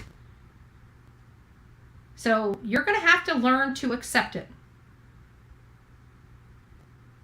You're going to have to learn to accept I'm here, and I'm not going anywhere. If you would like to help families, then come over here and help families. If not, this is not the place for you. You want to complain and have drama? You have that right. But go do it someplace else. That's my message. We're here to bring awareness to these cases. We're here to talk. Sometimes we just want to, shoot the wind on a case. That's our right. You do not get to control that. You don't control me. You don't control the people in my audience. You can complain and bitch and moan and groan and act like a 2-year-old child all day long. It doesn't matter. It hasn't affected this channel in 2 years. It's not going to affect it now. And if you publicly go after me and try to destroy my channel, you'll probably see yourself on another side of a lawsuit. Because that's a legal claim, a valid legal claim, not a frivolous one. And I have a right to bring valid legal claims to court. So let's just get that out of the way right now. So this genetic genealogy, I really believe, is associated with all these, we've been hearing a lot of these cold cases getting solved. And I truly believe it's the investigative genetic genealogy testing. Now, listen to this. This is where this whole thing came from. It really is, right here. Because this is what anytime I say anything with color, everybody wants to see I'm a race. I don't care. I literally don't care. A conversation is a conversation. I can't help what color they are, just like they can't help what color I am, right? So, but I was still, we're so stuck in the statistics that, when we hear serial killers, I can guarantee 98% of the people in this chat right now, the immediate thing when we hear serial killer, our brains straight go to a white male between 30 and 40 years old. Call me a liar. That's exactly, when we hear serial killers, that's exactly what goes straight to our head. So you can imagine, I have never even contemplated. This is where I feel so stupid. I've never even contemplated a black serial killer. Okay? Never even contemplated. And not only are there are quite a few, and they are not common. It's few and far between. I mean, as opposed to the white man, the 30 to 40-year-old white man serial killer. I mean, I don't know what it is about white men wanting to be a serial killer, but apparently it's more predominantly in the personality characteristics of a white person as opposed to any other race, right? But there are some. But just that moment of ignorance, like that aha moment of like, you know, I always live in statistics. I mean, that's where I derive 90% of all my numbers is the statistics.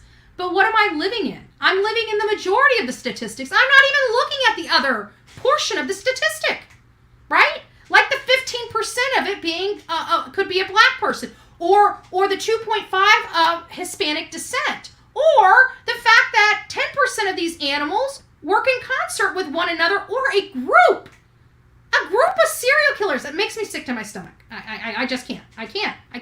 Like, the more I was going into this, the more twisted it got and the more disgusting it was for me, you know, reading this stuff.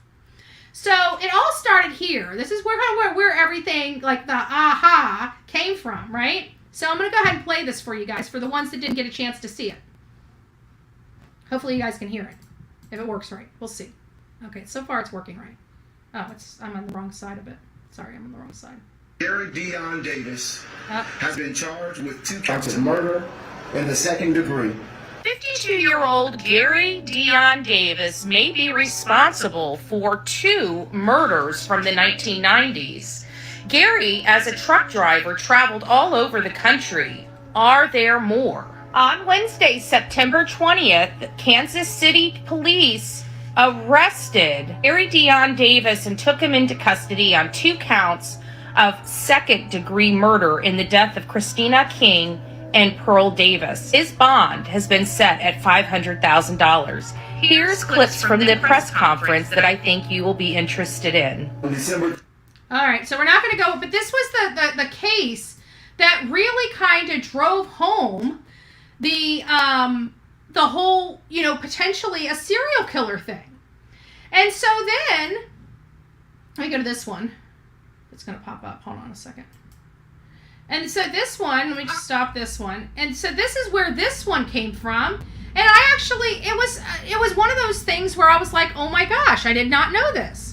You know, it's just an aha moment. Like, are we missing something here? And I think we are. I think our Are bias. we missing something in the true crime sectors? Do we stereotype serial killers? So I ran a story this morning on Gary Dion Davis, and I started looking into it because I think covering true crime, when we hear or think of a serial killer, we think of a middle-aged, 30 to 40-year-old white male.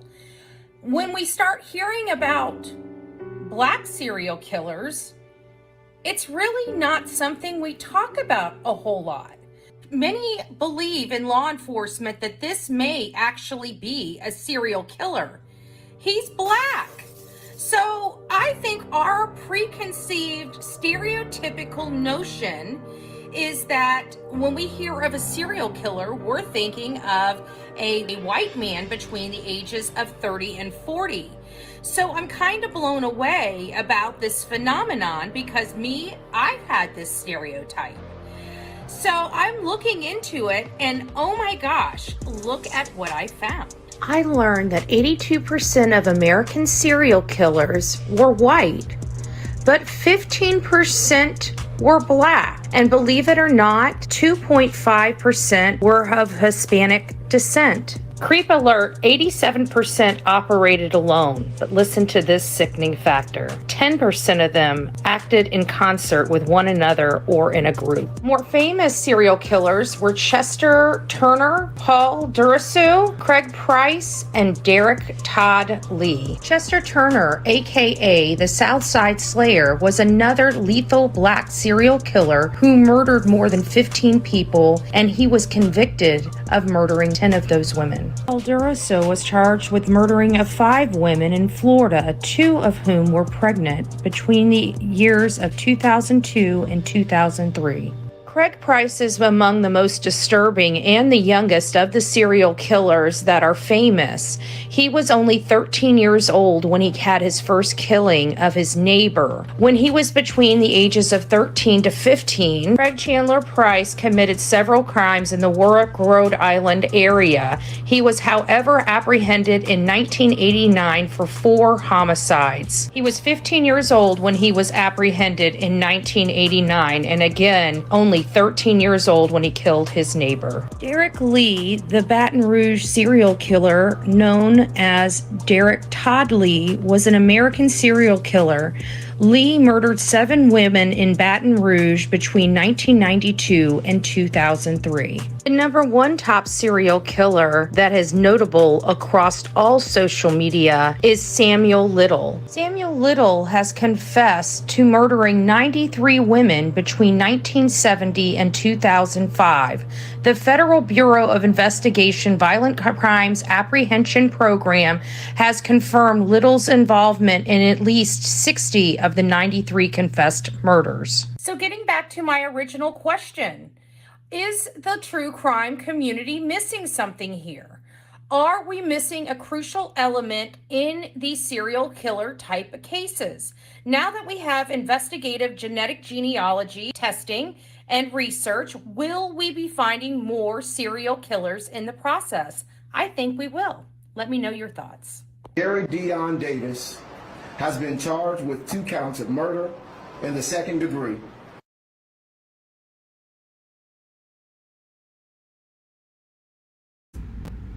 All right, so that really was, kind of, for me, the aha moment. Like, I truly believe that,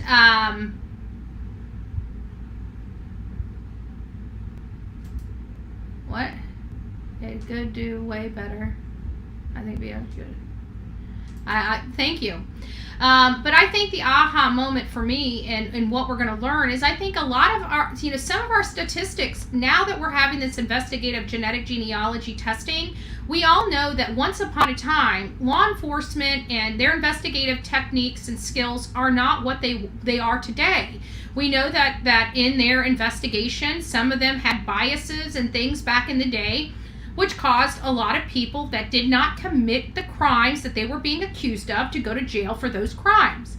Well, since then, there's been the Innocence Project, which has, got a lot of people out of jail for those things, because at that time in the criminal case, they had blood typing.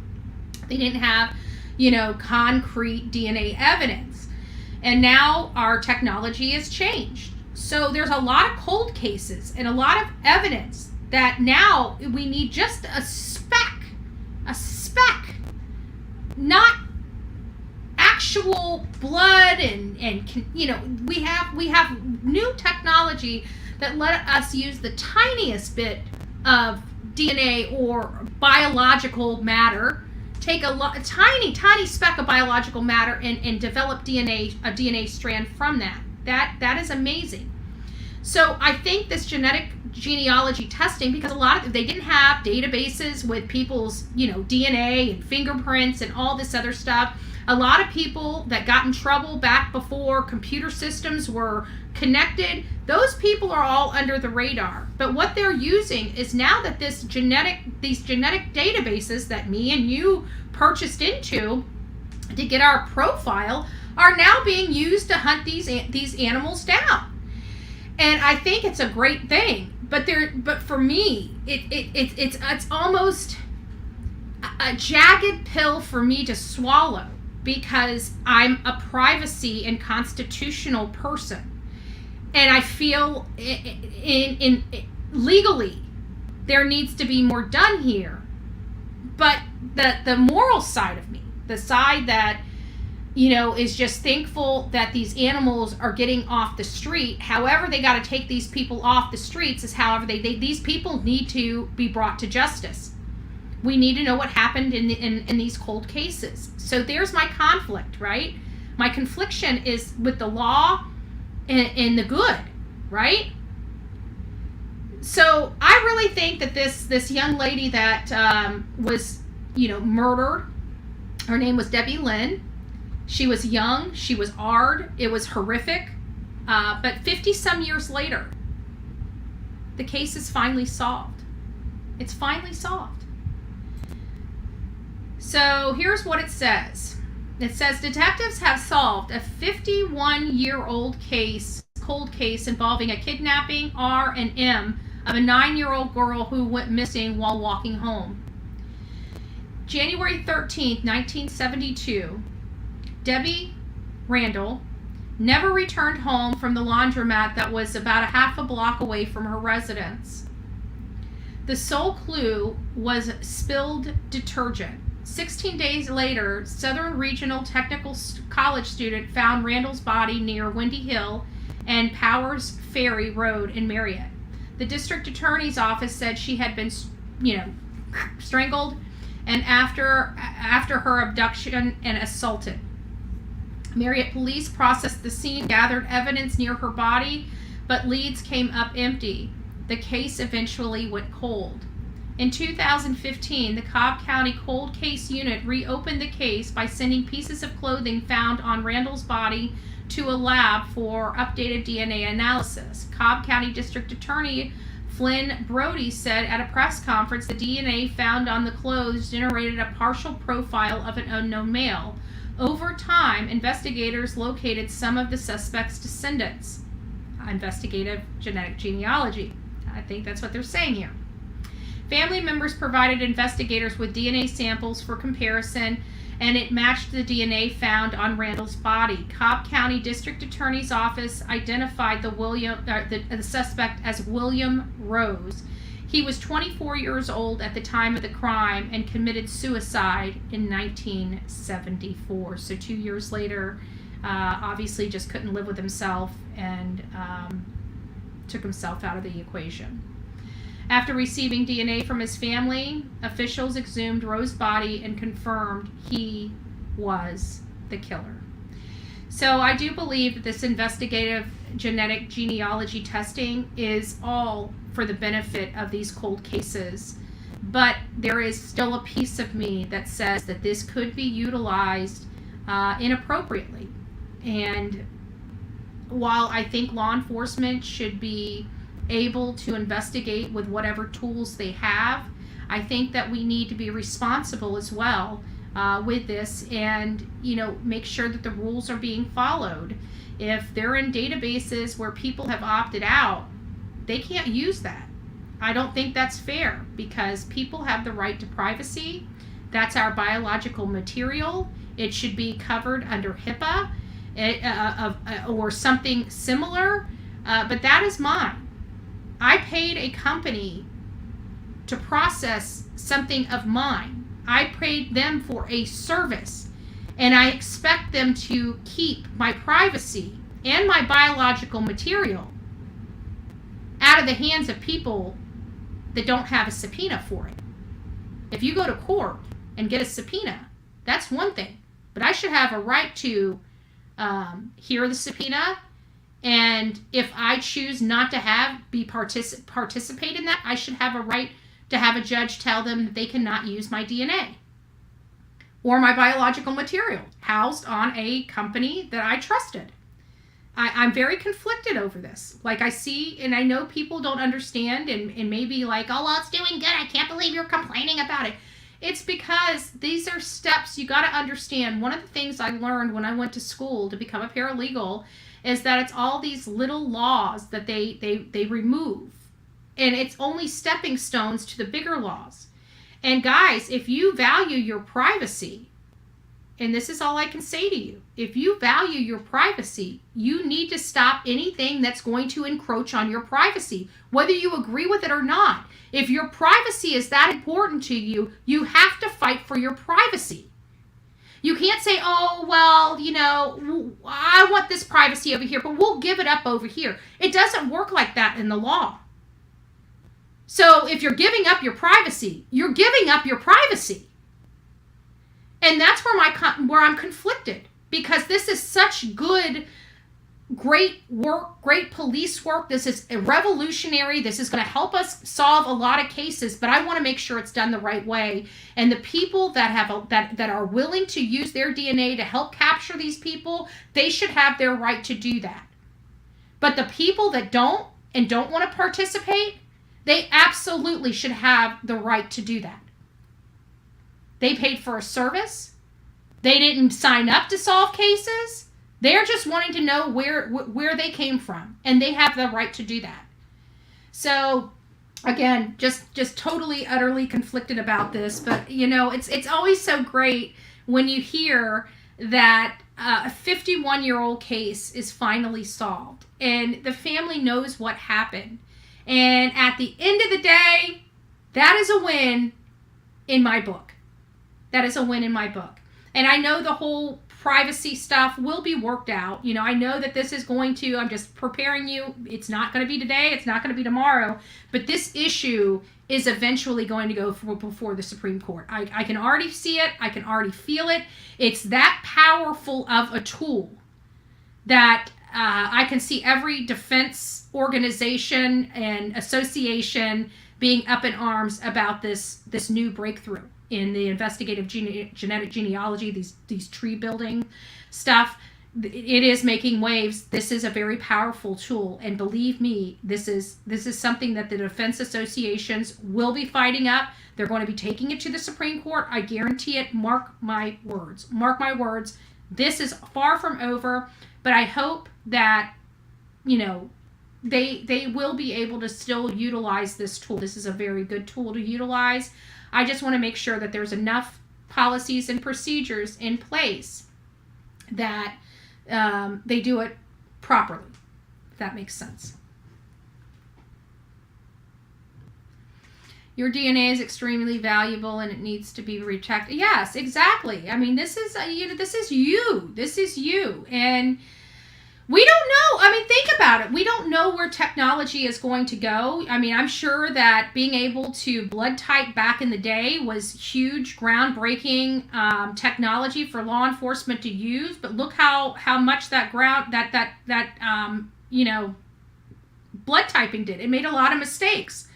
What if we're relying too much on this DNA technology, and in 20 or 30 years we might find out we made a whole slew of mistakes? We don't know what the future holds. But I'm not willing to put all my eggs in one basket. So again, I want to make sure that everything that we're doing in these criminal cases, you know, you got to play the tape through. What happens if this genetic genealogy testing is unconstitutional and they can no longer use it again? We have to play the tape through. How many cases is this the cornerstone of the case, that those cases are going to fall apart if this is removed? We've got to look at that. Because it may not happen today. I mean, look at Roe versus Wade. It might be 30-something years from now. And then here we go. So that's life. It's life in the United States. It's how it works. It's how it works.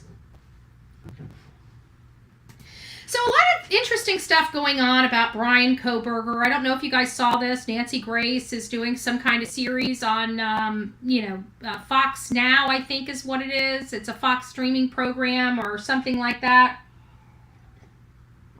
Long story short, people are starting to come forward in the Bryan Kohberger case, talking about, you know, his life, who he was as a person. And here's the kicker. It's hard. They're having a hard time following and finding real, legit people that were friends with Bryan Kohberger. And the people that are talking about how he was ghosted by girls, this whole thing was set up on, like as an incel type of thing. I just want to be very clear to my audience. I don't know how you guys feel. I'm sure we have like a peppered group of people that believe Bryan Kohberger is an incel, or Bryan Kohberger is just a freak, or whatever you may believe. I don't see enough identifying markers in Bryan Kohberger's personality behaviors that identify him for me as an incel. So anytime anybody starts talking about the incel and incorporating the incel to Brian Kohberger, I have a tendency of kind of shutting those conversations down, because out of my extensive review, I can't identify. Yeah, he has a few little markers, you know, the things with the girls, but that he was still dating. He was still trying to date.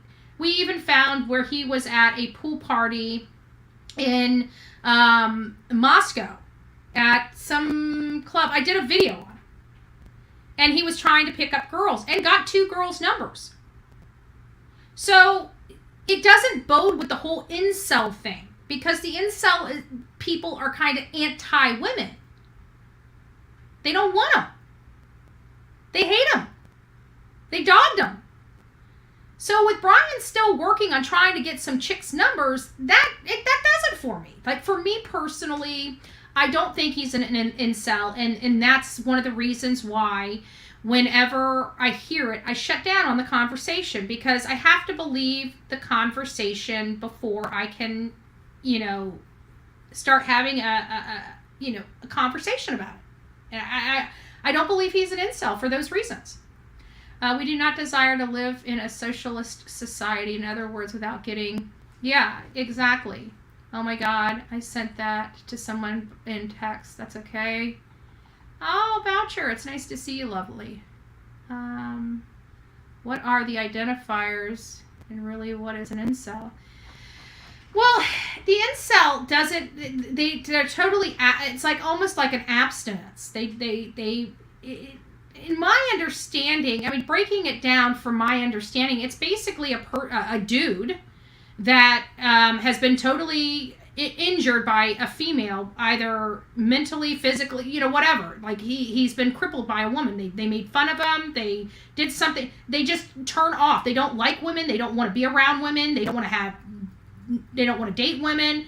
They just hate women, is basically my understanding of the incel. They want nothing to do with them. They're not gay. They just hate women because women have hurt them. It's basically a club of men that have temper tantrums, the way I understand it. I could be wrong. That's my understanding of it. That's my simplistic terminology for it. It's a bunch of dudes that are steaming because girls don't like them. They hate them. And they're angry with them.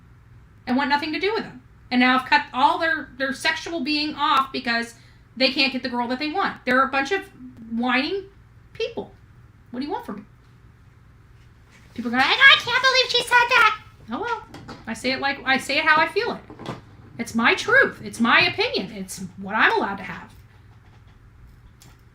And I think they're a bunch of whiny, you know, do better. You want women to look at you? Do better. If there's something wrong with you, then it's you. And the more you fight it, why don't you figure it out what it is about you that people are so anti-you, and fix it, right? So anyways, he starts talking about how the suspect was frustrated towards women, and then it goes into how about the whole incel type thing in this article. It says criminal police and forensic psychologist Dr. Chris Mahandi weighs in, explaining frustration is a common feeling for incels. And that's, as soon as I read that, I'm done. Right? I'm done. Because no, he's not an incel. I don't believe this man is an incel. Just like I don't believe he's truly a vegan. I think that's just something that he wanted to have to help identify him. But I don't think he's truly a vegan. I think he eats meats. I think he does a lot of things that people don't know, as you know, as displayed in the killings of November 13th. So also, the friend offers that Kohberger would get aggressive when drunk, and that friends would have to hide his keys. Additionally, Bayless suggested Kohberger would do other sketchy drugs. In this article, he said that he did get off the H, but he still does other sketchy drugs. And, you know, this bodes right into this bodes right into, you know, this whole Emma Bailey and all this other nonsense that's going on out there. Is it true? Who knows? Who knows? Which actually brings me to a point. If there is a Shelly F in my chat, I've been hearing you've been trying to get a hold of me. You can reach out to me at bullhornbetty@gmail.com, bullhornbetty@gmail.com. That is the best way that you can get a hold of me if you need to speak to me. I heard that you were trying to reach out to me, but I've looked at every place imaginable to try to find you, and I can't. So I don't know if you're getting a hold of the right person. But if you need to get a hold of me directly, it's at bullhornbetty@gmail.com, bullhornbetty@gmail.com. And then it goes into this article about how, you know, he sold his sister's phone when he was 19 for drugs, and his father pressed charges and stuff like that. It's just really sad because it sounds like his parents really tried with him and just nothing was good enough. You know, they couldn't do it. But I still think that there's some type of family dynamic I feel like we're missing here. There's something in that family that I truly feel like we're missing here. There's something. I can't put my finger on it. I keep researching it. Keep waiting for that light bulb to go off over my head, and I can't find it. But I feel like I still, to this day, feel like there's something there we are missing. Because they were able to keep this whole phone thing under wraps until they couldn't. And I keep wondering what else we don't know about. But there's something. There's something. There's another twist in this saga, folks. I don't know what it is. I can feel it in my gut. There's another twist. We'll know it when it's here. We'll know it's when it's here. Now, I also went through the whole, docket just to see, because we really haven't. I've been kind of in Tennessee. I've been working another case. Been doing a lot of just other work.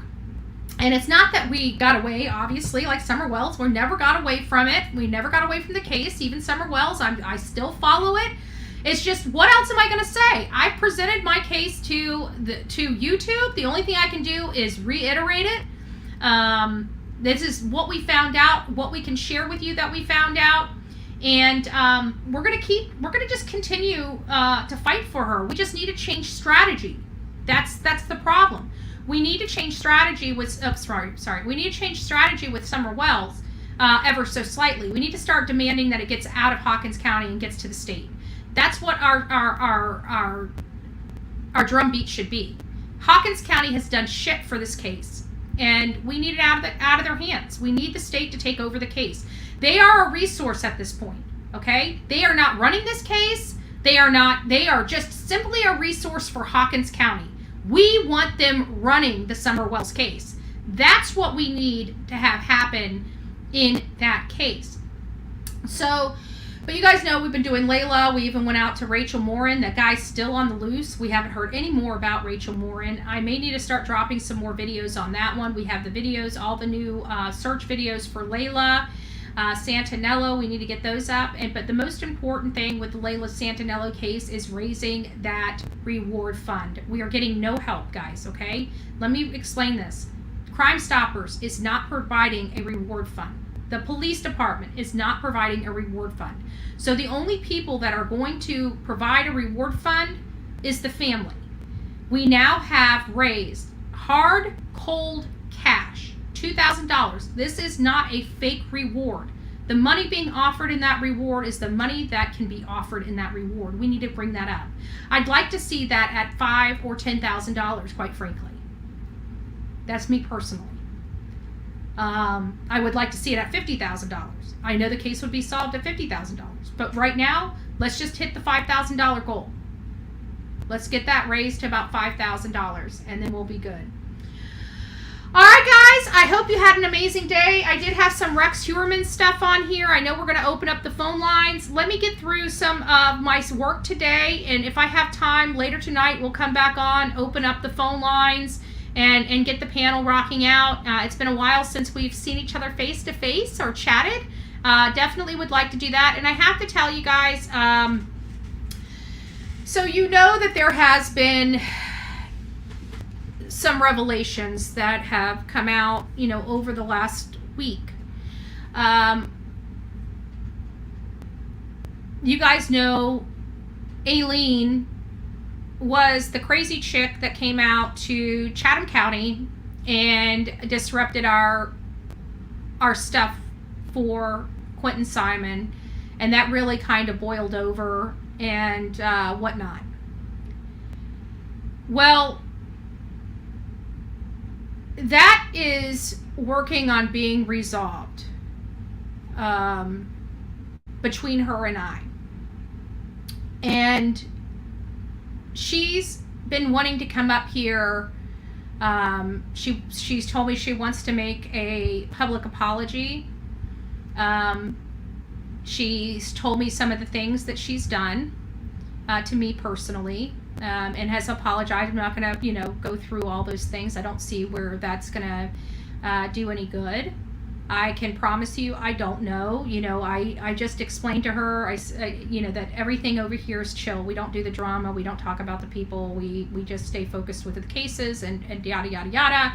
And she seems like she would really like that. So, I know she's been asking to call into the show. I honestly think I may have her blocked from some of the shenanigans she did early on. So I'll have to check that. But I am going to, I prayed over this for several days, and I wasn't sure how to handle this, but I always believe everybody, deserves a chance, right? She was, in my opinion, I think a lot of people were manipulated into believing them this horrible person because my background's not so bad, or my background, doesn't look so bad, or so good, rather. And all the lies that came along with that, like we were just doing this for money and all this other stuff. And, first of all, even if we were doing, how would they know? Like, these people are so stupid. It's just irritating how childish these people, and I can't help but to keep saying, one of them teaching our freaking children, by the way. I found out that she even talks about me to those kids. There's just it's just disgusting. It's absolutely disgusting. Don't put your prejudice on your children that you're watching. Like, I'm just over it. It infuriates me. Long story short, I believe that, if she's really trying to change, then we should support that, because at the end of the day, this is about these victims and about the victims' families. And if we can keep making it about them and keep moving this forward and having more people to help and come out and search and do good and have that sense of accomplishment and have that sense of purpose, I show them a different side of what they can do to help. And I definitely will always give anybody that it comes to me and asks me for an opportunity, absolutely an opportunity. And hopefully, she'll be a good member of, a good steward of, these cases. We'll see. I have no control over anybody but myself. So I'm going to give her an opportunity to come here and have her piece on here. I don't do that. We don't ever bring people up. We don't resolve issues here. This is not the place. This is a place for crime cases and crime cases only. But we are going, I'm interested in hearing what she has to say. And so once I figure out how we will do this, we will get this brought up. But if she would like to apologize, because I went through hell. Bottom line is what I've gone through here on this specific platform, nobody should ever have to go through, and I mean nobody. Not even my haters. They should never even be subjected to what they subjected me to. It's sad that a bunch of grown-ups choose to conduct themselves in that way. I can't control that. Nor am I going to try. I heard a creator say, well, it's just so easy for Betty to lie. Wait, we just never know when she... That was what you guys created. You said I lied. You told me I lied about my past. That's not... that I was truthful about that.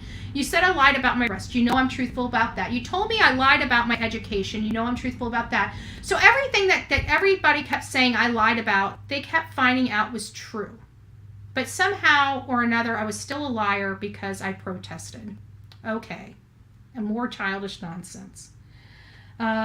I'm tired of talking about it. I have to be honest with you. I want to get back to the cases, and that's what we're going to do. I don't want to hear anymore. If they want to talk, that shows more about them. They know it's lies. They sit there and talk about stuff. Oh, here's her words. That was from 10 months ago. What about all your words? What about all your bad behavior from that point to now? For 10 solid months. I have one small area. So that justifies 10 months of horrible behavior on your part. Okay. Again, that says more about them than it does about us. My behavior wasn't horrible. I'm proud of the work we did on Quentin Simon. I will stand behind the work I do on these cases. Could we have done better? Of course. There's always room for improvement in everything. Will I stop utilizing my bullhorn? Absolutely not. And people are just going to have to find some way to accept it on here. It is what it is. You want to keep criticizing me? You can keep criticizing me till the cows come home. It's not going to stop me. So as long as you guys can take me for me, we'll be able to get along. But the idea that I'm controllable, yeah, that ain't happening. That ain't happening, babe. Because I am free from all the bullshit, right? I went through a life of abuse. Trust me. Your opinion about me don't matter. My life was so much worse. I've been through so much worse. So much worse. Was this hard? This was hard. This was excruciating. Let me just tell you that. What they did to me, nobody should ever have to go through. Nobody. And the people that support it, you guys know how I feel about you. That's all I got to say.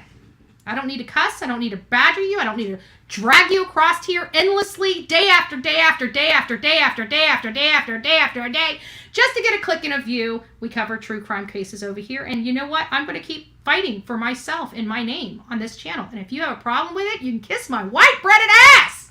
How about that? Because I love this place. And I love the work that we do. And we're going to continue to do it. God bless you, folks. Did you guys see Olivia? I got a picture of Olivia. I'm like, there's the new Nixon. She's on the bedhead, and she's like, and I'm like, was that a Nixon pose? Do you know who Nixon is, Olivia?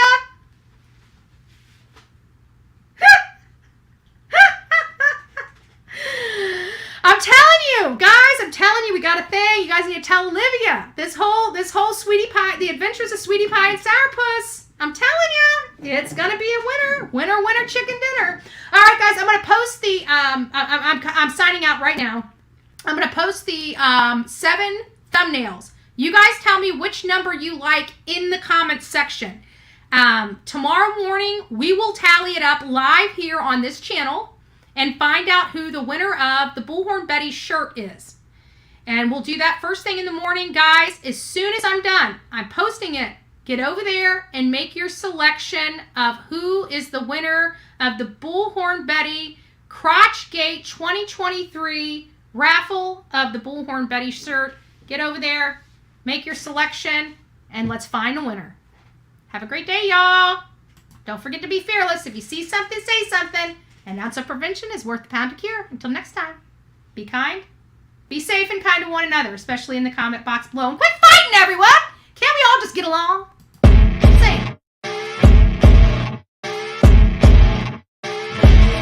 As you wake up in the morning, you want to find the latest, greatest information about criminal cases and have an intuitive conversation about the suspects associated with these cases. Head over to the Bullhorn Betty channel on YouTube.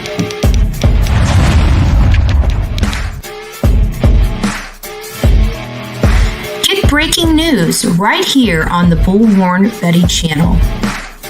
Welcome to the Bullhorn Betty Coffee Club. Enjoy your stay and enjoy your day.